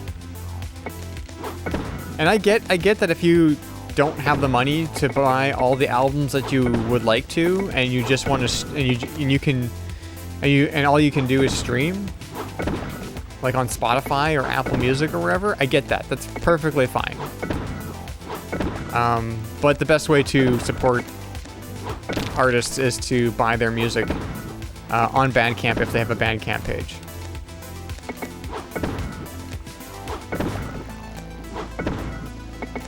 I've made way more money. Well, I won't even know how much money I've made off of streaming of my music on Spotify and Apple Music for another, like, month and a half.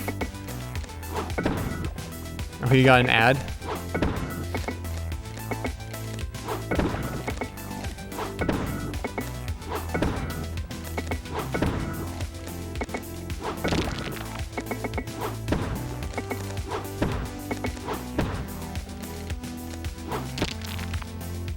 Weird farming ad? That's interesting. Like, what was it for specifically? I'm just curious. Because I get all kinds of farming ads. And I think I know why I get farming ads. But I'm just curious what kind of ad it was. You're not sure? Okay, that's fine.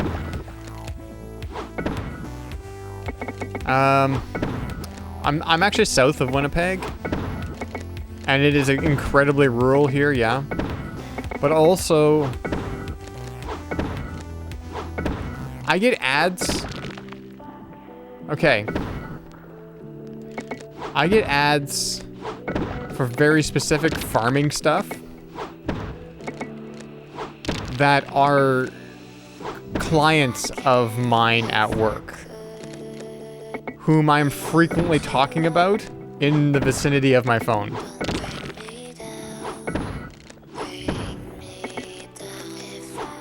Just saying.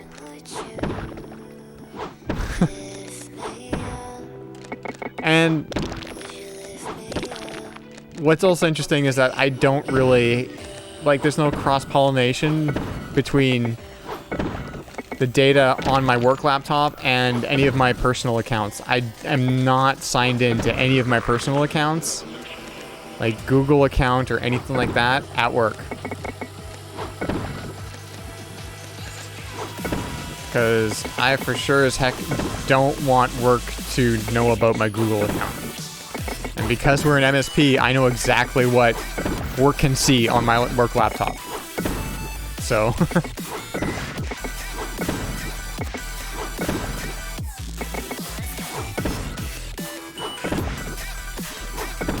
Oh, dang.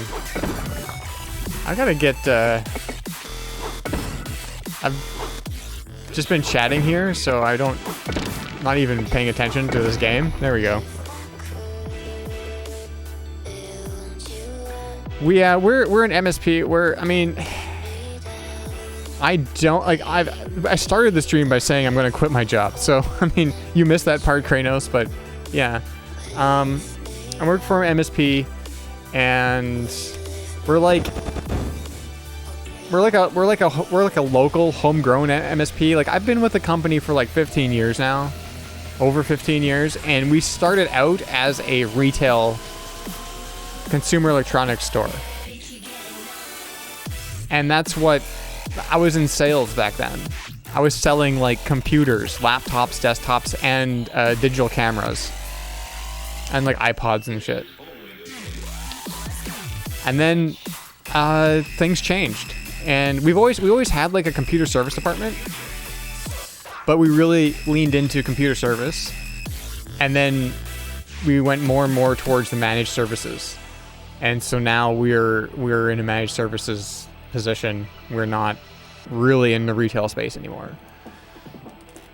So I've gone through a whole bunch of different positions at work, and now I am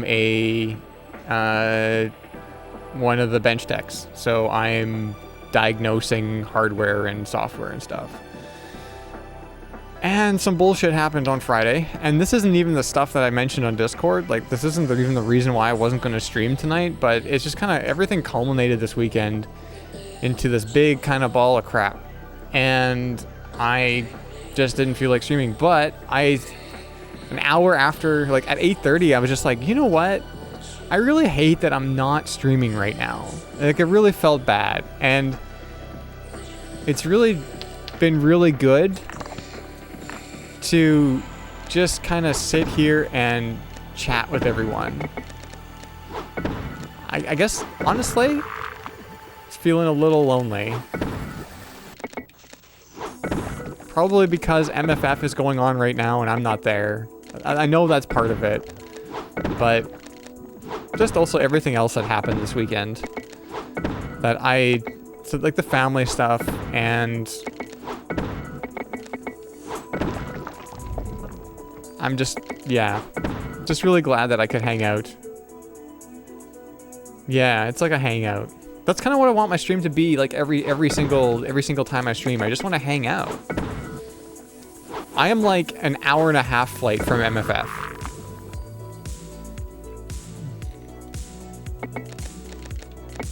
I'm like an hour and a half flight from MFF. So I'm not even that much further away.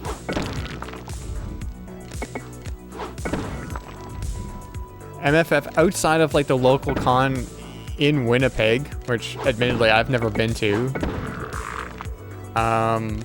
MFF is like the closest. Well, I guess there's in Minneapolis. What's that one called? I don't remember. Wild Prairie Fur Con is the local con, yeah.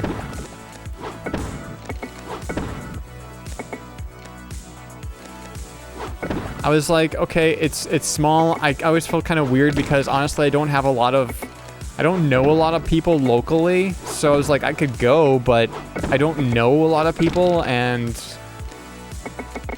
if I knew people who were going, then I would go to the local con, but I just didn't. And then I was gonna be like, oh, okay, so I kind of know some people now that are more local.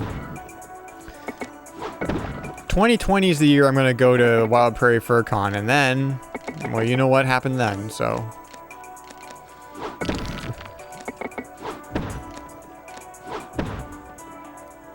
Yeah. That's it. Back to Winnipeg.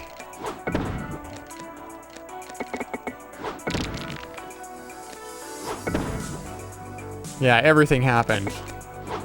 Everything happened. So.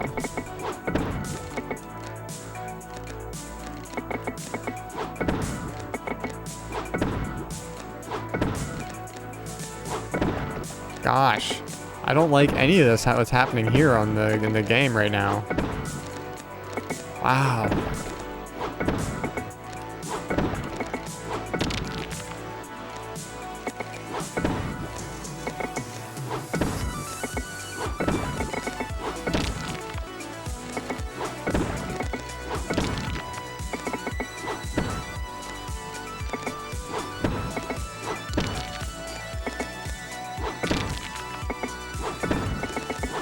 Whoops.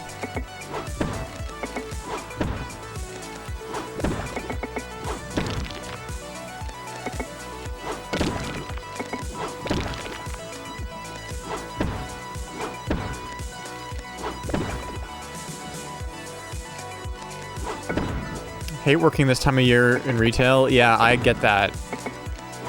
I get that. I do deal with the small amount of retail stuff that retail traffic we do get in our store. And I just don't want to deal with that anymore. I'm sorry. I've been dealing with that for over 15 years. Well, okay, so before this job, before I started working at this company, I was working in a video store. That was well, before and during when I was going to university. The video store was chill though, because because it was like just watch movies. Although part of the problem with the video store was that you'd watch movies and then you'd have to pick another movie and you're there for 8 hours. So you watch like 4 movies a day, and it actually gets tedious trying to pick a movie. Like which movie you're gonna put on to run in the store, And I watched The Matrix about 1 billion times working at the video store. And also, what were some of my other ones that I just like put on just because I didn't know what else to put on. Oh, one thing I did though. I mean, it is such like a weird problem because it's like, oh, you work at a video store, you can watch movies all day. And it's like, yeah, you watch movies all day, and then you help like the 2 customers that come in. Or you don't even help them. They go in, they pick their movie, and then you ring it up, right? But one thing I did when there was a new person. Because I like kind of campy, like, 80s action, sci-fi, and horror and stuff, so to gauge whether or not the person was cool or not, I would put on John Carpenter's Big Trouble in Little China and see how they respond to that movie. I love that movie, but it's definitely not for everybody.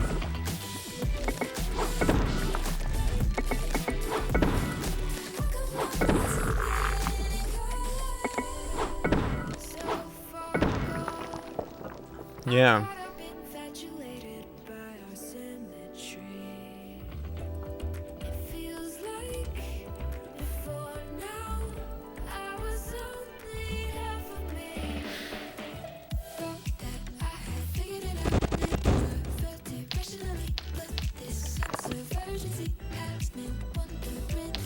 Dark Crystal? I've never actually seen that.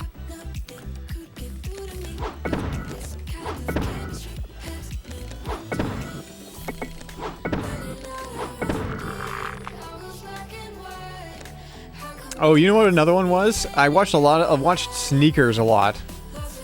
I watched Sneakers a lot when I worked at the video store. Robert Redford.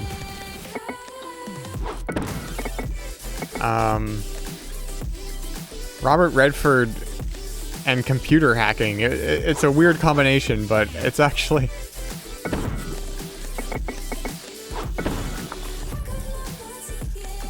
River Phoenix, Robert Redford,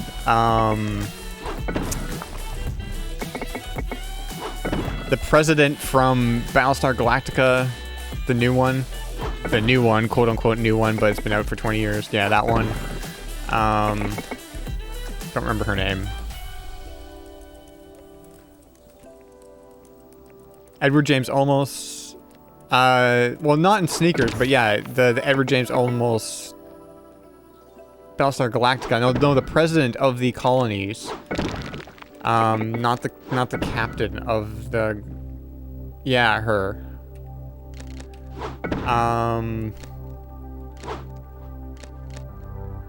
Yeah, I don't remember her name either. Sneakers is good. I like it. It's like this weird.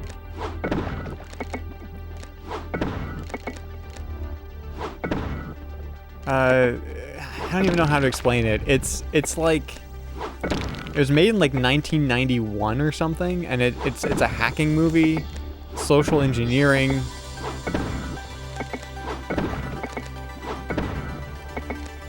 I don't know. It's one of those movies that I saw as a kid. Like my dad rented it, and we watched it, and it had computers in it, so I was like, This is neat because I like computers. Robbie, it's kind of the opposite in tone of from Hackers. Like I know you just watched Hackers, so it's like the tone is not the same.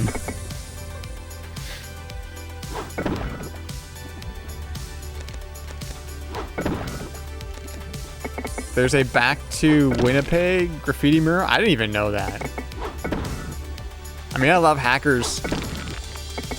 I love Hackers for similar reasons what's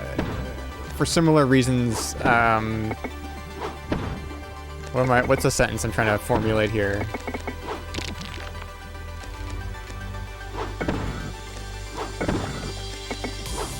I like Hackers for the campiness. The same reason I like Big Trouble in Little China for the campiness. It's different, but it's like campy. They're both camp movies, right? Like they're both, yeah. So, but Sneakers is trying to be more serious. I mean, there are funny parts in it, but it overall the tone is more serious.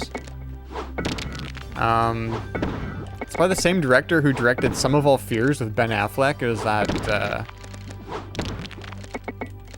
What's his name? I don't remember his name. The director. Phil Alden Robinson or something like that.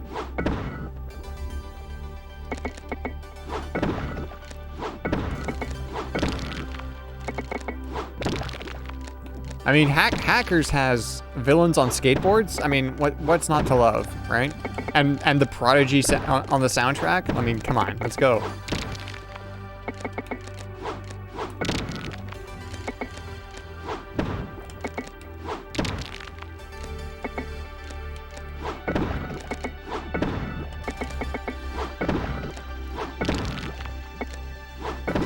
Here's a bit of trivia.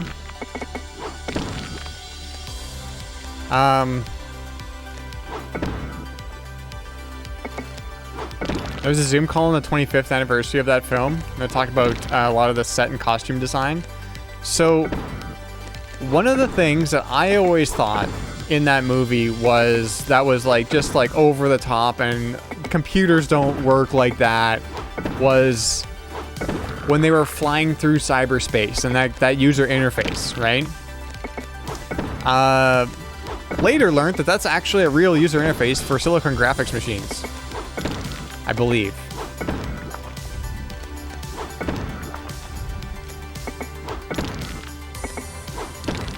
At least some of it. I don't know if all of it. Yeah.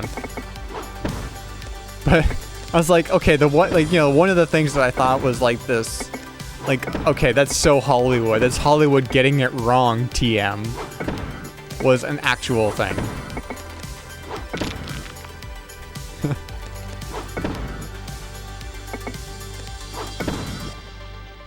Oh yeah, the payphone thing. So there's a lot of like actual stuff in that movie. There's a lot of actual stuff in Hackers. 2600 hertz, right? Like,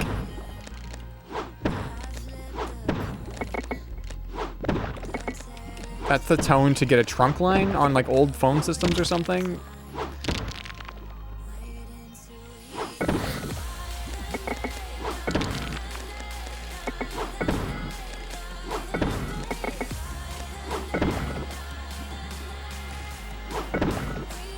Crazy influence with skate culture and just went crazy with it. I can see that. Early to mid 90s skate culture.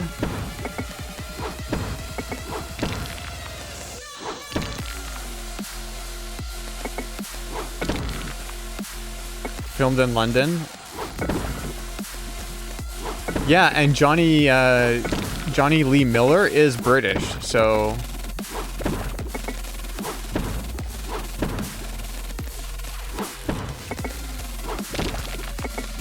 later appear as Sherlock Holmes in Sherlock. I believe. Never watched that. British. Yeah.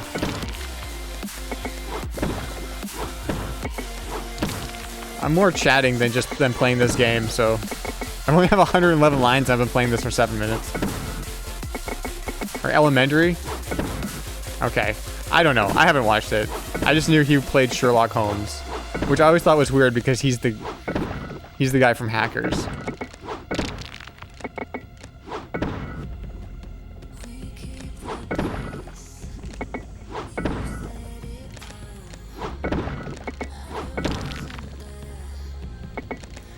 Yeah, I know. Like, I love the costume design in Hackers. Are you kidding me?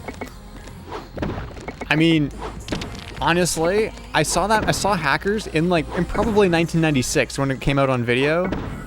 And I'm looking back on it now, there was something that sparked the queer little kid in me, you know? Like,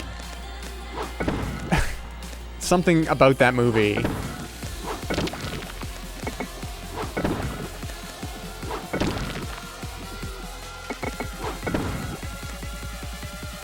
Yeah. Well, and there's cross-dressing in the movie too, right? So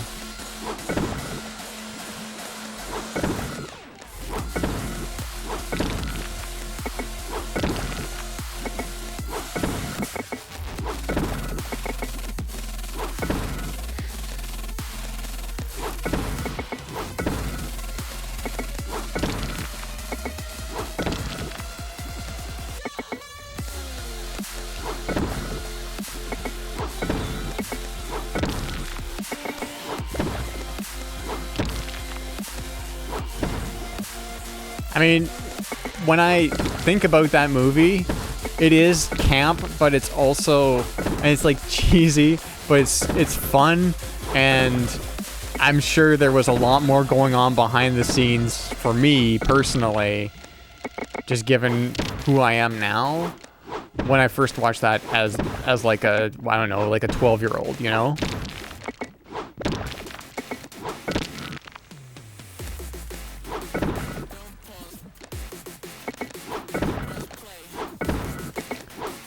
I want to say, I don't know if I'm right about this, but wasn't Emmanuel Goldstein from 2600 a consultant on that movie?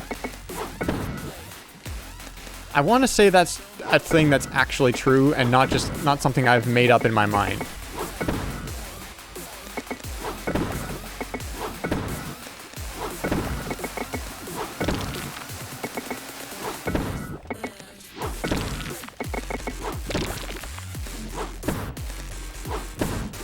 Yeah, I think so too.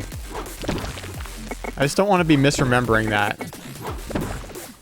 Because back when I was in high school, I'd be listening to 2600. I'd be listening to Off the Hook, the weekly radio show with Emmanuel Goldstein and other people at 2600. And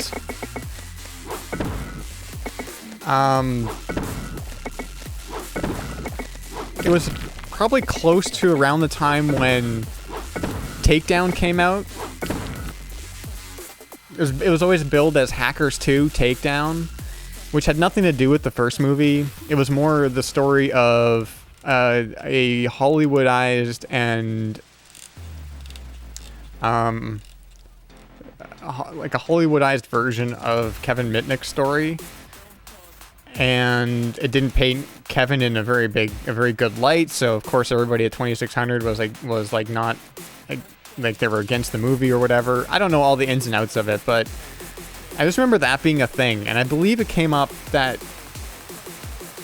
they were trying to distance this Hackers 2 movie from the original Hackers movie, because Emmanuel Goldstein was a consultant on the first movie, or on the original movie, on Hackers.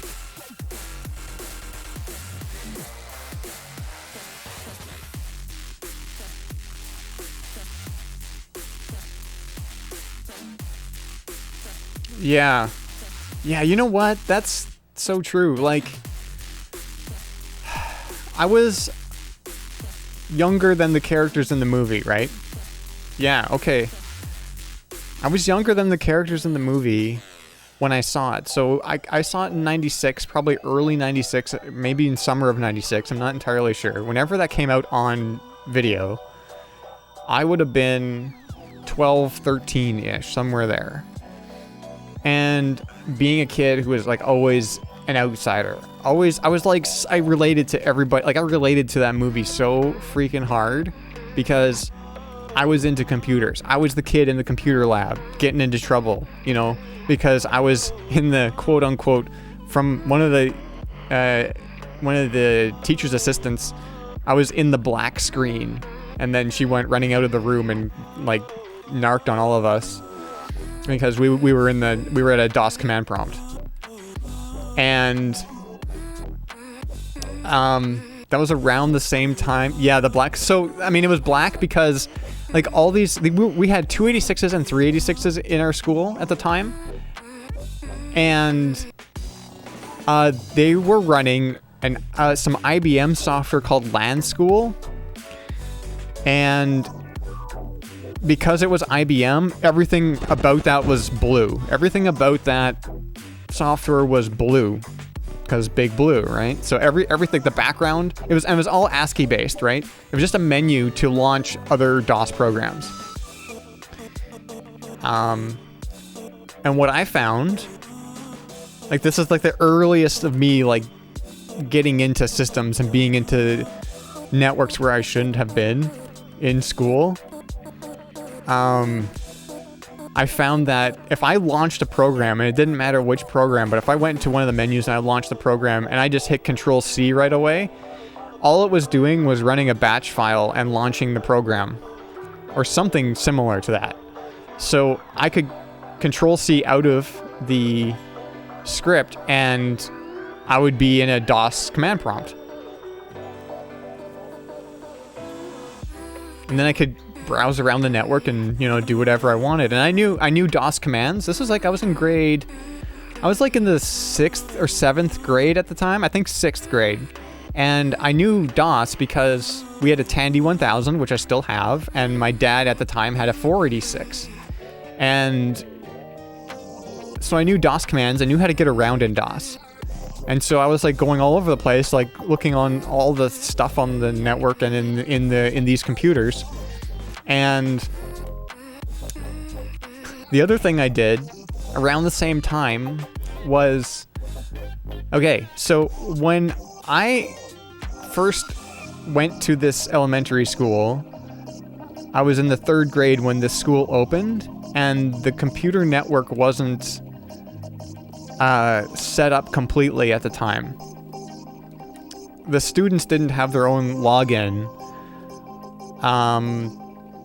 Only the teachers had logins at the time. So the first, I don't know, month or something of the 3rd grade, they gave the kids the teacher's username and password. I mean, thinking back on that now, it's like the stupidest thing, but they gave these 3rd graders username and passwords. The username and password for my teacher's account. Okay? And I don't know if they probably... I want to give them the benefit of the doubt and say that they probably locked it down, or at least there was nothing in that particular teacher's account that we could get into anything, right? I want to give them that benefit of the doubt, okay? So that was 3rd grade. 4 years later, I'm in 7th grade, right? Still have the same computer system. Still running those 286s and 386s. They're getting a little old now, right? Because 486s and Pentiums are starting to like take over. Specifically, like 486s for sure. There were a couple of 486s in the computer lab, and a couple of 486s on carts that would go from classroom to classroom. And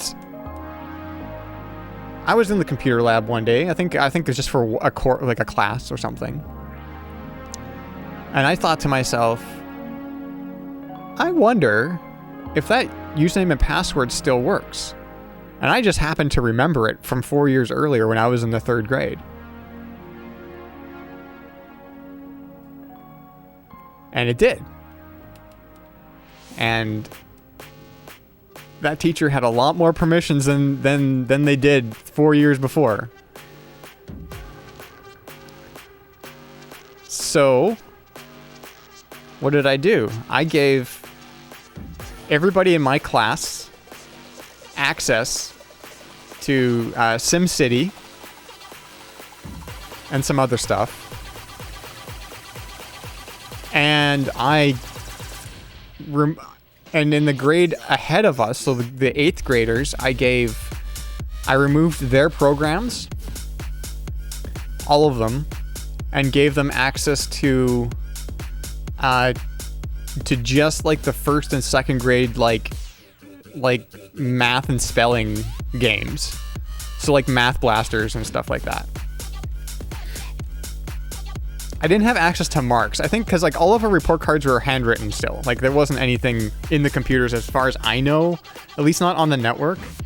But I could change the games and programs that were in specific classes logins.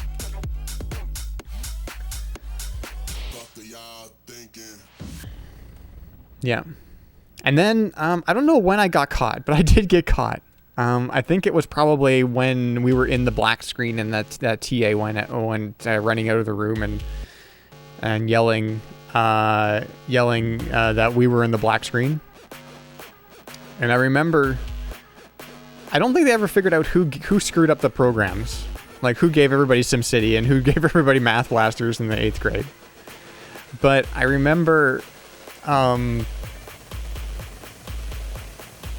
getting a talking to. My 7th grade teacher. Wait, was it my 7th grade? I think it was my 7th grade teacher.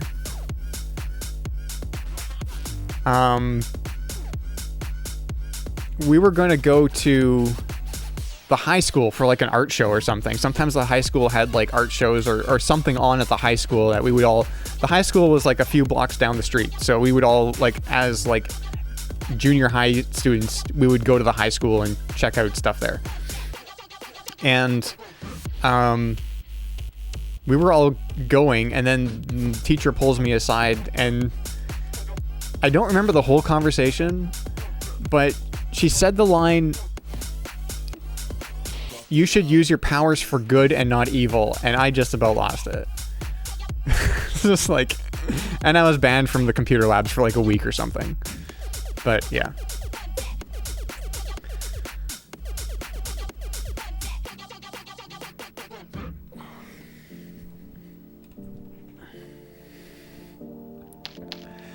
So that's probably my favorite computer story from like junior high and like elementary school and junior high, like 6th, 7th, 8th grades.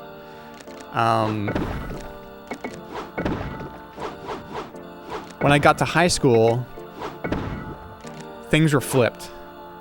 When I got to high school, and I started getting into the computer courses in high school, we had some really good computer courses, and they were developed by one of the one of my favorite teachers in high school, he actually made these courses himself, and the school division said, yeah, you can teach this. And it's basically some of the first courses that had to do with hardware, computer hardware, studying processors and motherboards and how everything worked together, starting with like the 8086s, 8088s, 286s, and going up all the way to like Pentiums.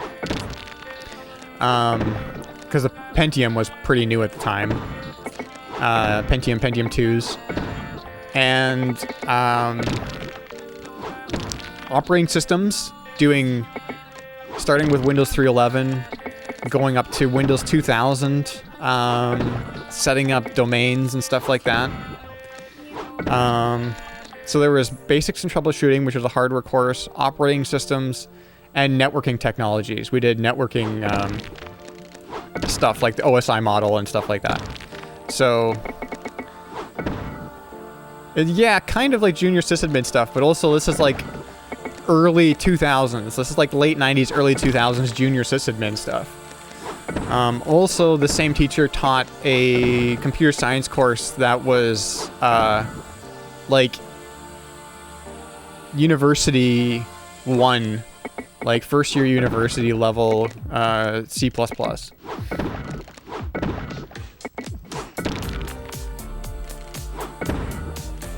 And while I didn't do great in the programming courses, it really helped me later on. Like now I've written so much of my own code for my websites and for my little controller for my Extron and all that stuff. Yeah. And this is the same teacher that after school we would just hang out in the computer labs and play Quake until 9 in the evening. You know? Listen to Metallica and play Quake. This is the same teacher.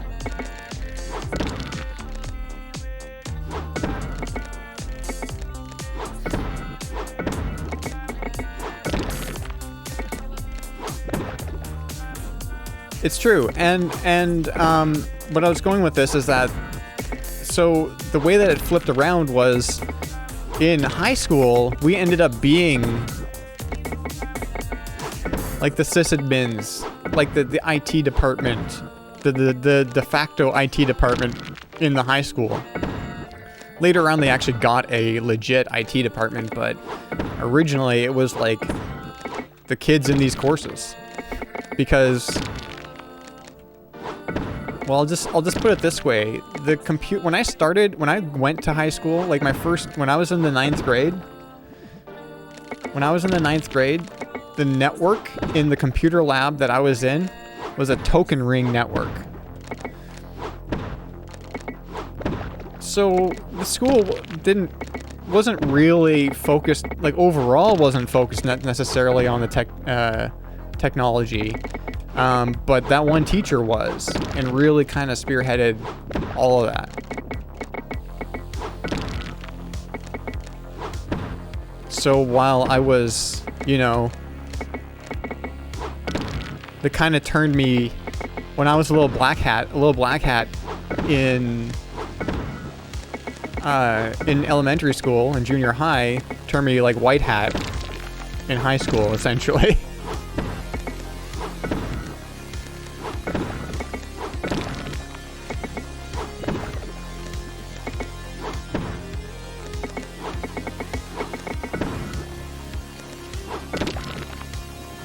Yeah, exactly. I mean, going back to this whole conversation of like how it started, like with the movie Hackers, and how it's like it's a story about outsiders, we were all the outsiders in these courses. So it felt like a home in high school, when high school is like this weird morass of what high school is. At least I found a place there at that time.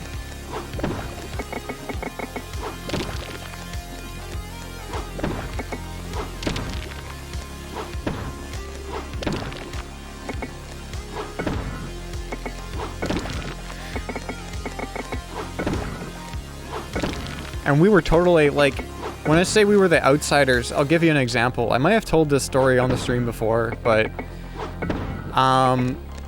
my teacher, this is Mr. DeShower, that was his name. His name was a fucking pun, okay? His name is Justin DeShower. He's Justin DeShower. Anyways. Mr. DeShower had basically commissioned my friend in the same grade as me to draw. He was a really good artist and was in all these computer courses. He was a really good artist and was in all these computer courses with me. My friend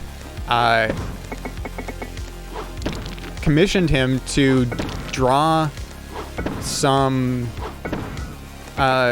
shirts, some artwork for some shirts that had all the Quake monsters on it, like on the back.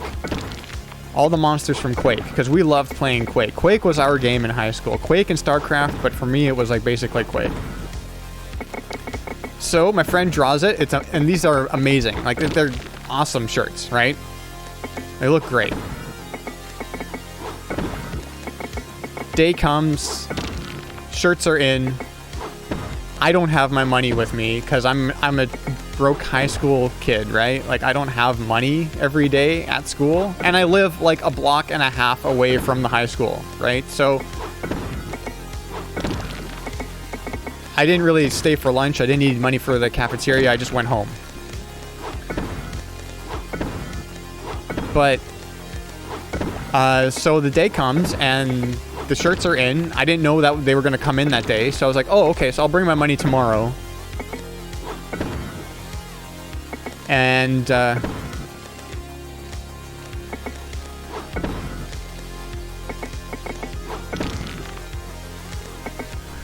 bring my money tomorrow. And I'll get a shirt then. So next day I have my, I don't know how much it was, like 10 bucks or whatever. Actually, probably a little bit more, maybe like 15. And my first two courses of the day were like, I don't know, I don't remember what there was. I just remember I was in the drafting lab. I had a drafting course. And before any of my computer courses, I had drafting. And then my other friend found me as I was leaving the drafting lab and said, "Did you hear what happened?" And I said, "No, what's up?" And he was like, "They took the shirts away." I'm like, what the fuck? And it turns out that the school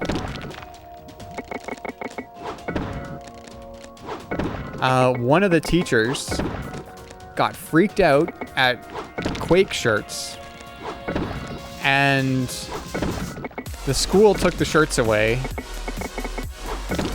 I think they, well, so partly, I think because it was more like,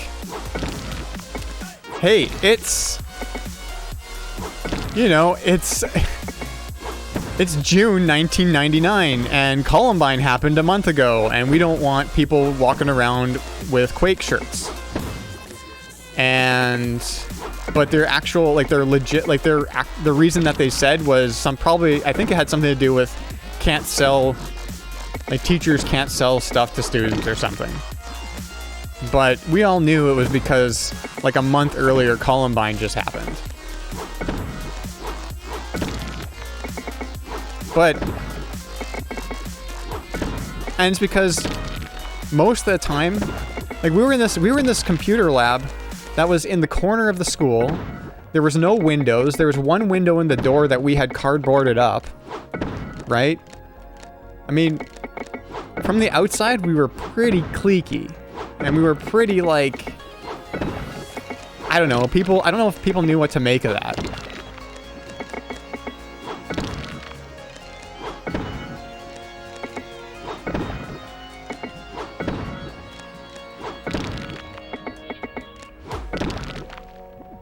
I didn't get a shirt, no. I never got a shirt. A few of my friends got shirts that, like, my friend who drew it got a shirt, obviously. A couple of my other friends who were in the same courses got shirts that they had just happened to have money on them the day that they came in, like the day before they were taken away, but I never got a shirt. I haven't talked to most of these people in a very long time. I see one of them every now and then because he's actually a client of ours now at work. But I don't... A lot of them moved away. The friend who is an artist, I think, lives in Seattle now. Because, like, who doesn't live in Seattle now? And... yeah.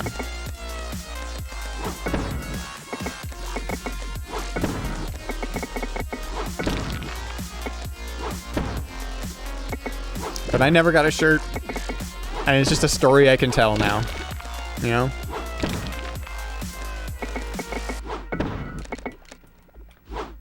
Man, when I tell a story, I just don't do well at Tetris.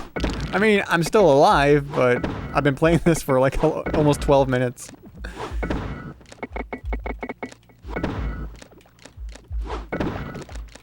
Way more focused on telling the story than playing Tetris.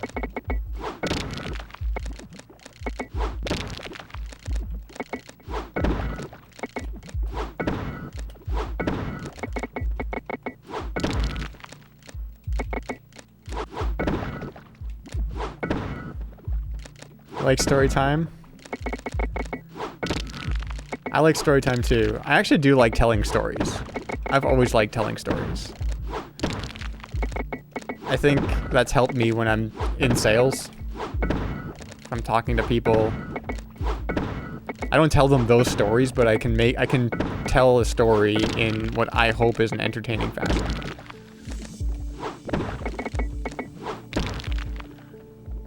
Bedtime stories?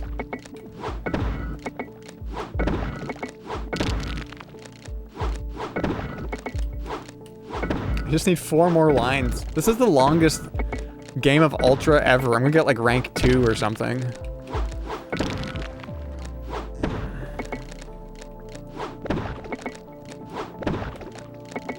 There we go.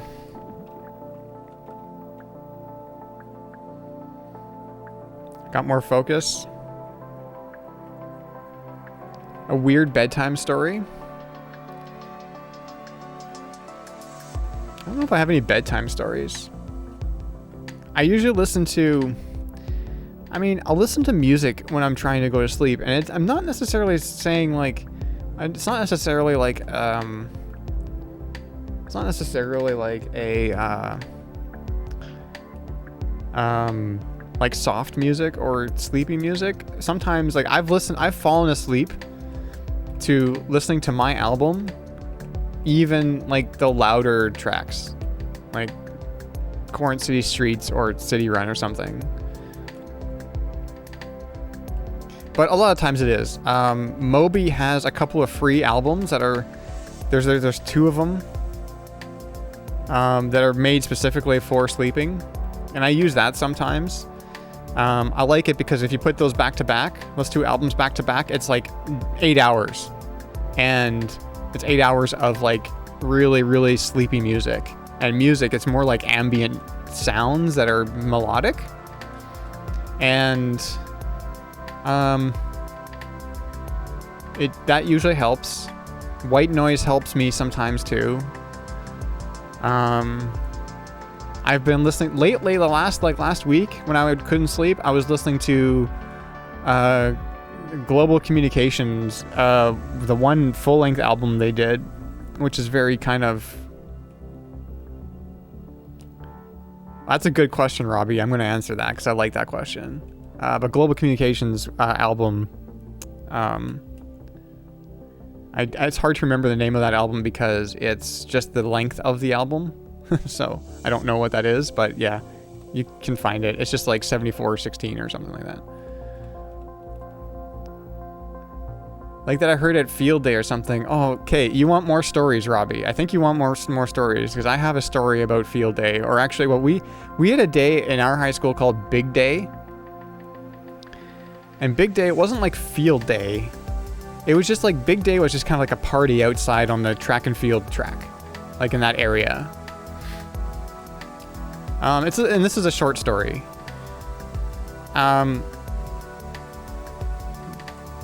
Yeah, it's way better. Because there were, like, the bands, like, the kids that were in bands in high school could play at big day, you know? And stuff like that. But it wasn't like, field day for me is more like, there's, like, activities that are more of, like, in a sport type of nature, or maybe, like, games, like, at a carnival. This was more like, just like a party. Yeah. This was more like just a big day at the end of the school year, usually, that was music, and I think we had like barbecue. Like, it was kind of wild that they did that, but they did. Anyways, big day. My buddy, one of the buddies that got a Quake shirt, all ties together. It all ties together. One of my buddies that got a Quake shirt. Let's see what my rank is. 5. Ew. He was also in charge of the, he was in charge of, like, AV, right? So he was doing the sound for Big Day. And, so since we knew him, we could basically choose whatever music we wanted to play. So we were playing stuff like Crystal Method and Daft Punk and Chemical Brothers and stuff. And, One thing that I got him to play was, I forget which Daft Punk song it is, but there's a Daft Punk song off of Homework that starts with like police sirens, and it's like a party, and then there's police sirens, and then somebody over like a megaphone, like a cop over a megaphone goes, "Stop the music and go home. I repeat, stop the music and go home." And so we played that, and then we just watched all the people like looking around. Like, what the heck's going on? But then, if you know that song, it's just like, what happens next is the party keeps on going, and, you know, Daft Punk beats.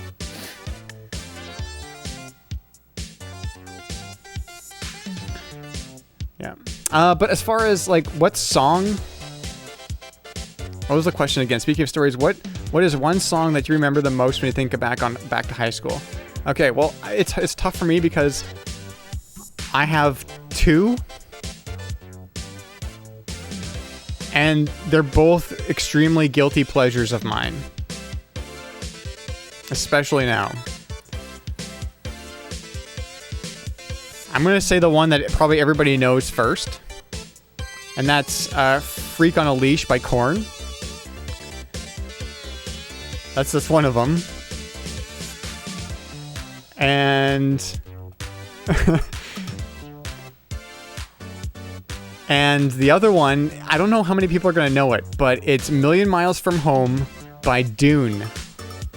It's a German happy hardcore group that was very big in Germany and I guess Europe in the mid-90s.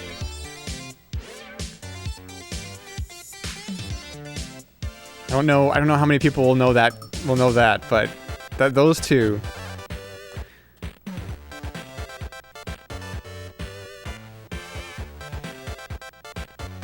I was so into Dune at the time. I still have all that music, and I still love Dune. Like, Dune, I heard Dune first on the radio every Friday night, or I think it might have been Saturday at some points too. The one French station that we could get out of Winnipeg on FM radio would play DJ sets. And I remember one night it was somebody was spinning happy hardcore on the radio, and I was listening to it, and I recorded it. I recorded it onto like a cassette tape, and I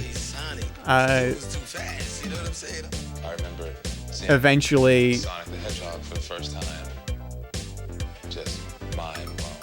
Okay, so Star Child isn't Dune though. Everybody, that's miscredited. I know what you're talking about. I know that song. I know Star Child, but it's not Dune. I think they've actually... So Dune has been releasing music like in the last few years, and I think they actually released a song called Star Child in like since. But if it's the one that I'm thinking of, Star Child from like the mid-90s is not Dune. I probably had the exact same MP3 as you. That was credited as Dune Star Child. Yeah, that's gonna be the one that I'm thinking of then, and that's not Dune. It sounds like so much like Dune, but it's not. It's back from like the days when like you download something off of like Napster or whatever, and you get like Weird Al has this problem too, where there's a whole bunch of like songs, parody songs that are credited to Weird Al on like in an MP3, but it's not him, you know? And it's kind of the same thing. It's like, oh, it's happy hardcore, and this sounds like Dune. This must be Dune, but it's not. But yeah, I know which song you're talking about, and I do like that song too. But yeah, no, Million Miles from Home by Dune. I got really into Dune, and then at our LAN parties, we did LAN parties for charity in high school as well. Kind of around this time of year, like just before Christmas, we would do a big 24-hour LAN party. And once again, we had control of the music that was playing, and I would throw on Dune, and like the whole LAN party, like people from Winnipeg would come out, and we'd all be listening to Dune, playing like Quake and Diablo 2 and whatever. Diablo 2? Maybe not Diablo 2, but Quake for sure. Quake and StarCraft. So those are the two songs. There's a bunch more, but those are the two songs that immediately come to mind. Freak on a Leash by Korn and Million Miles from Home by Dune. Those two songs, for sure.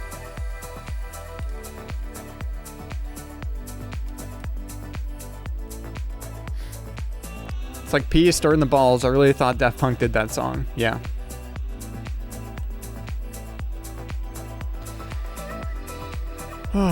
Speaking of pee, I will be right back.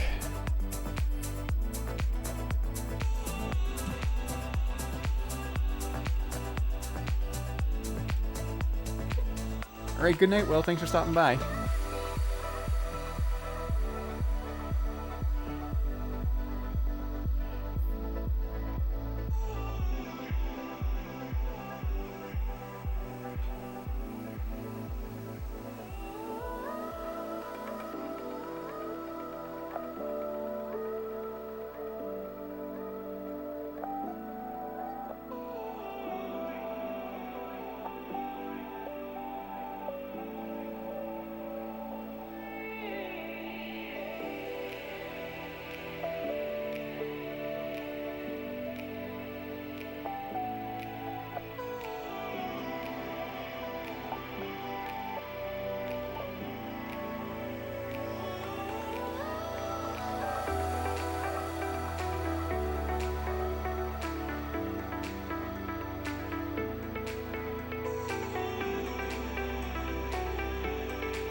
Alright, I'm back.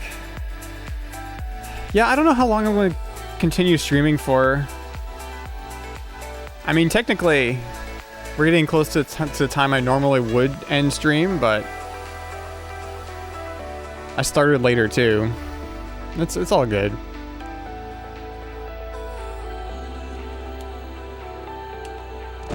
I've had a really good night. Like, honestly, this is kind of what I needed, I think. I felt really kind of down, but I just like hanging out with everyone.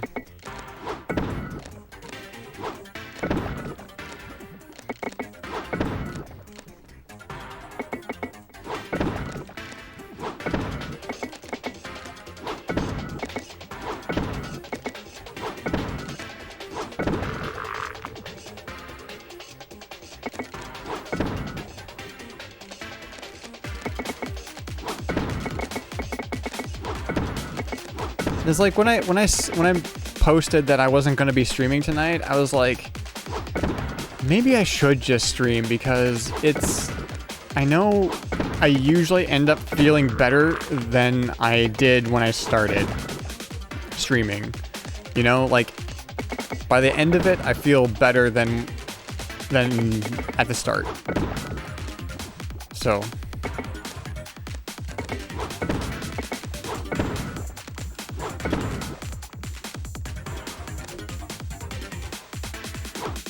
yeah, same here, Robbie. I don't know what to make of this weekend.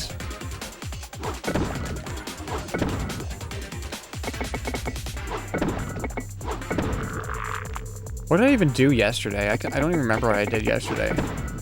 Oh, I built... Okay, so when I got my new computer parts in... But that was at the end of the day. I think I was just waiting for the package to show up most of the day. Okay, this is going weird now.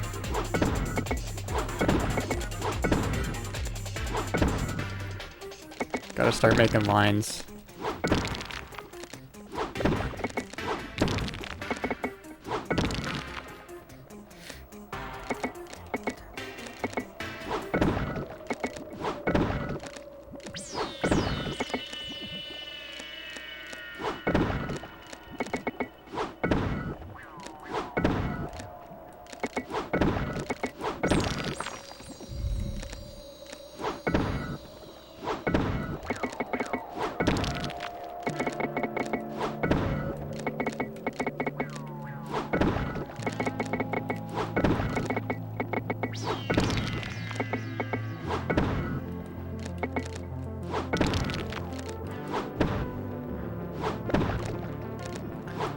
I'm gonna end up losing this game. Oh, yeah, okay. Well, that didn't go well.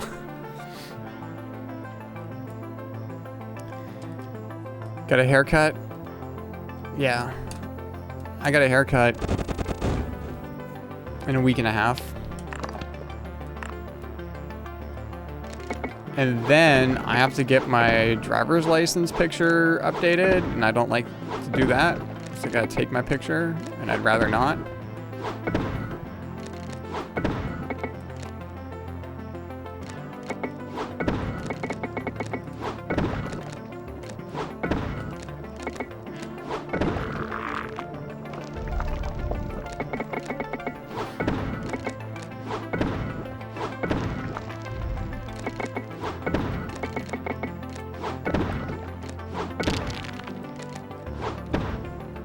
Yeah. But you may be thinking, Jamie, you don't drive. I was like, yeah, I don't drive, but I still have I have a license for photo ID, essentially.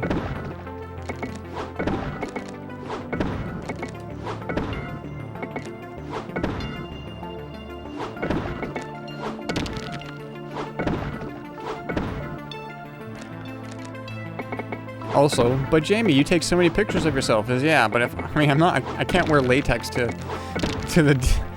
Autopack, to the insurance place.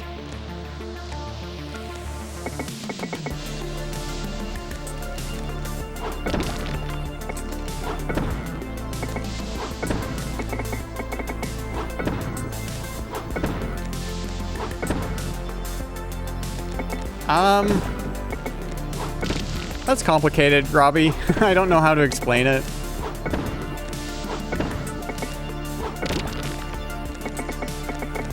Probably has a lot to do with some of my insecurities, to be honest with you. It's, yeah, I don't know how much I want to go into it.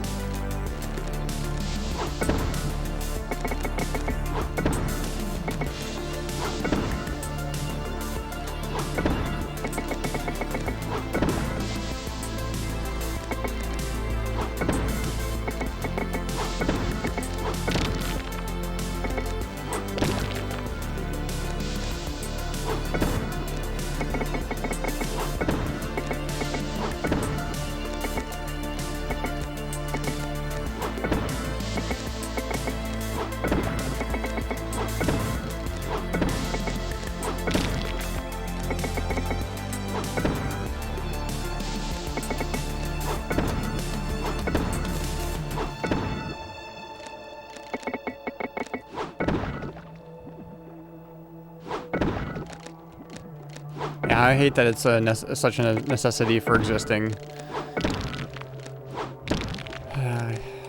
I mean, here's the thing.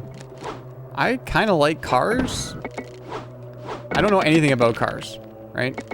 I think they look kind of neat sometimes. That's about it. I think cars have a... They can have a cool aesthetic. But I don't really want to drive.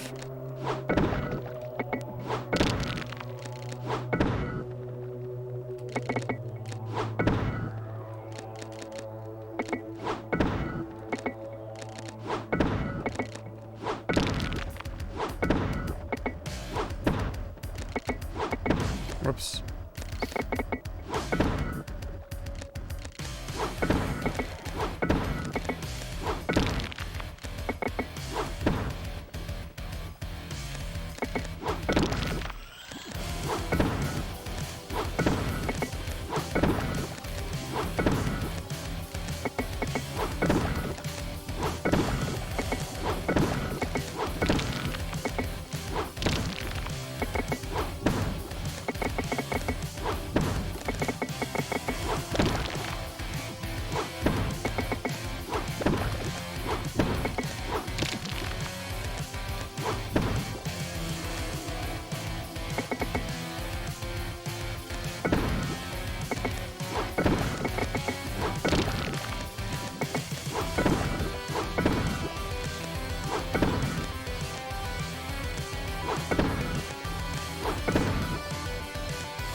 Okay, should I actually try playing this game instead of just sitting here and just kind of...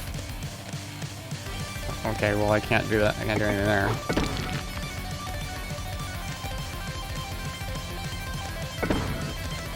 Nope. No good.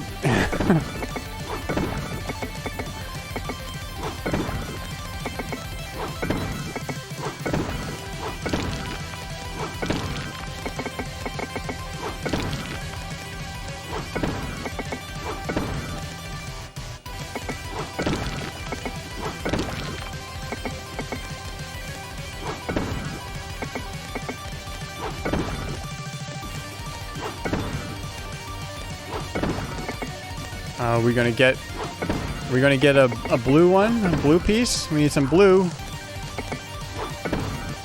Nope.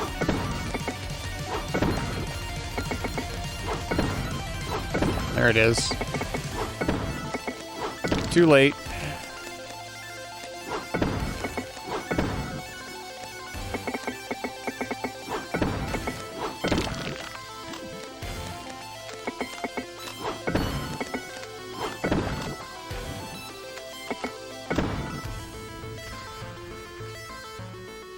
Oh, the horse is sitting down. Yeah. Thanks for stopping by, Kranos. Glad you had a chill time, just like me.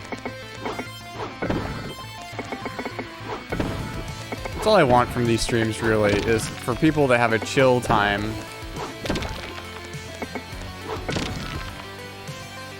Have a good night.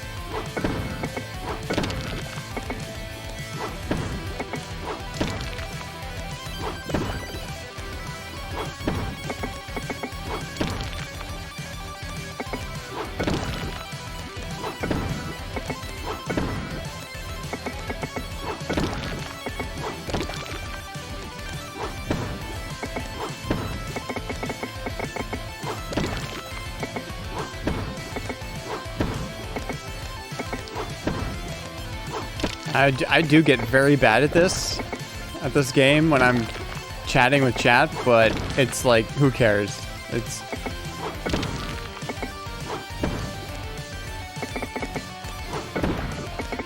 I'd rather be bad at Tetris and just hang out rather than be good at Tetris. You know what I mean?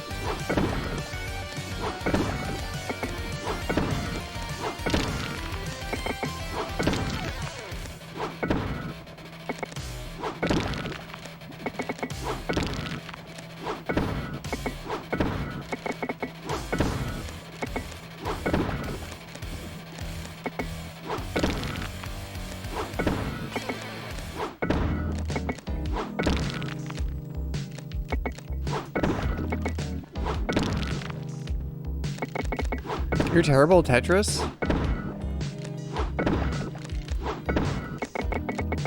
I mean, I don't think I'm great at Tetris.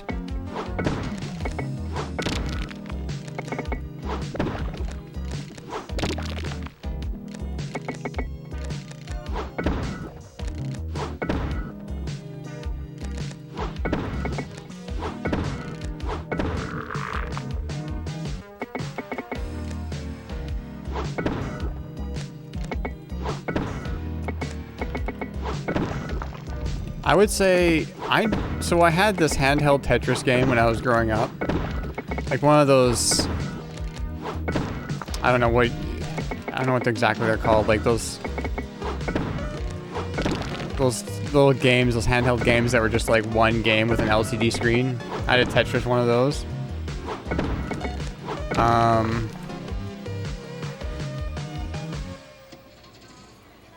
Tetris is good.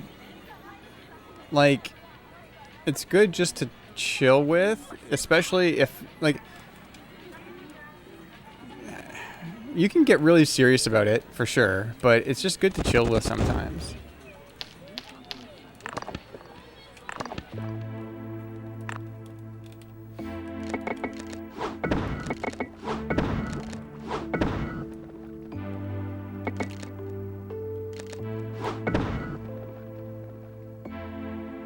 Okay, we're not going to care about that. We're going to do this.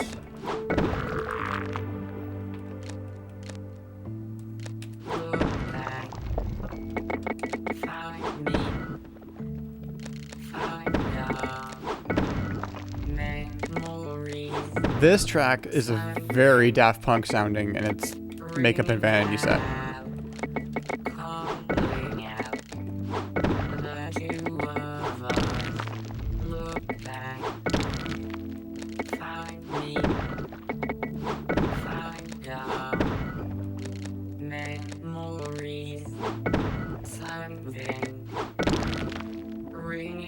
Play Tetris on the Game Boy. I never had a Game Boy.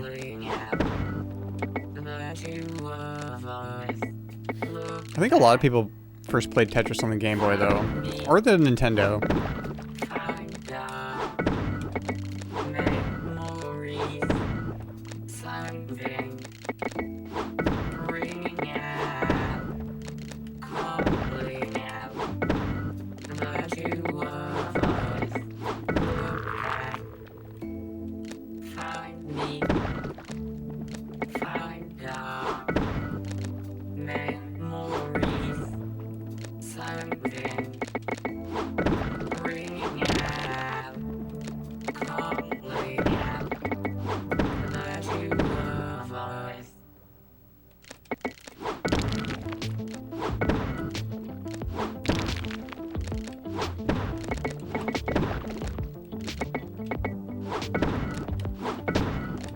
I mean, just listen to how much this sounds like Daft Punk. Doesn't this sound like Daft Punk?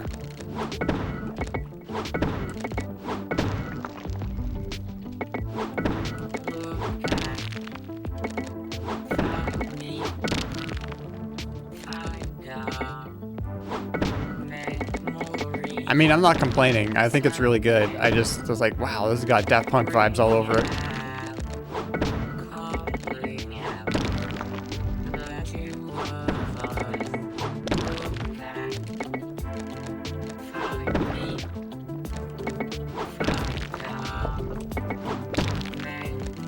Overall, I think Makeup and Vanity Set is probably one of the more interesting kind of retro wave, synth wave artists. I wouldn't call this synth wave really, but retro wave artists out there right now.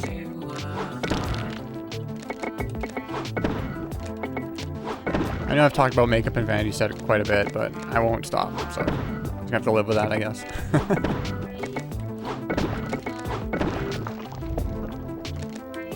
You might have heard it here before. I don't know. It's in my this song has been in my playlist for a while.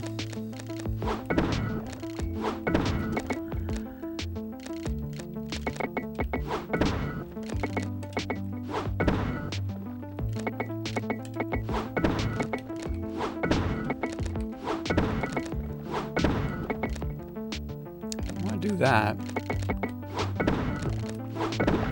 There it is. There it is, and then we can do that.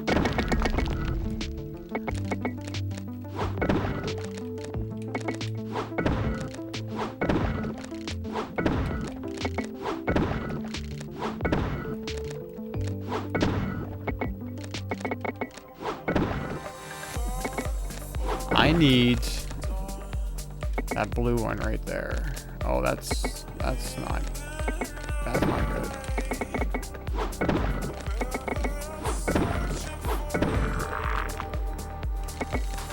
Nice. There we go. That was pretty good. That was pretty good.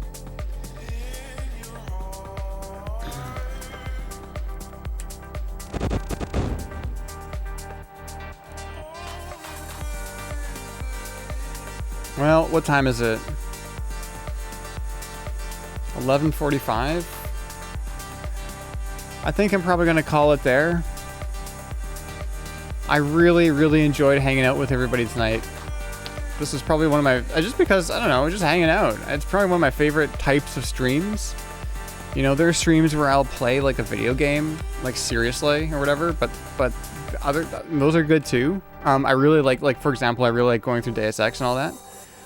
But sometimes you just need like to just chill and just play some Tetris and chat with people, you know, chat with friends. So thanks everybody for hanging out. So this week I am at work, but then after this week I have 2 weeks off. So I'm going to play it by ear during those 2 weeks. And Christmas is during those 2 weeks, but that hasn't stopped me from streaming before. I've streamed on Christmas or Boxing Day before, so it's all good. I might do a more frequent stream during those 2 weeks. I don't know. I don't want to promise anything because I'm scared that I won't deliver, but I might do that. So.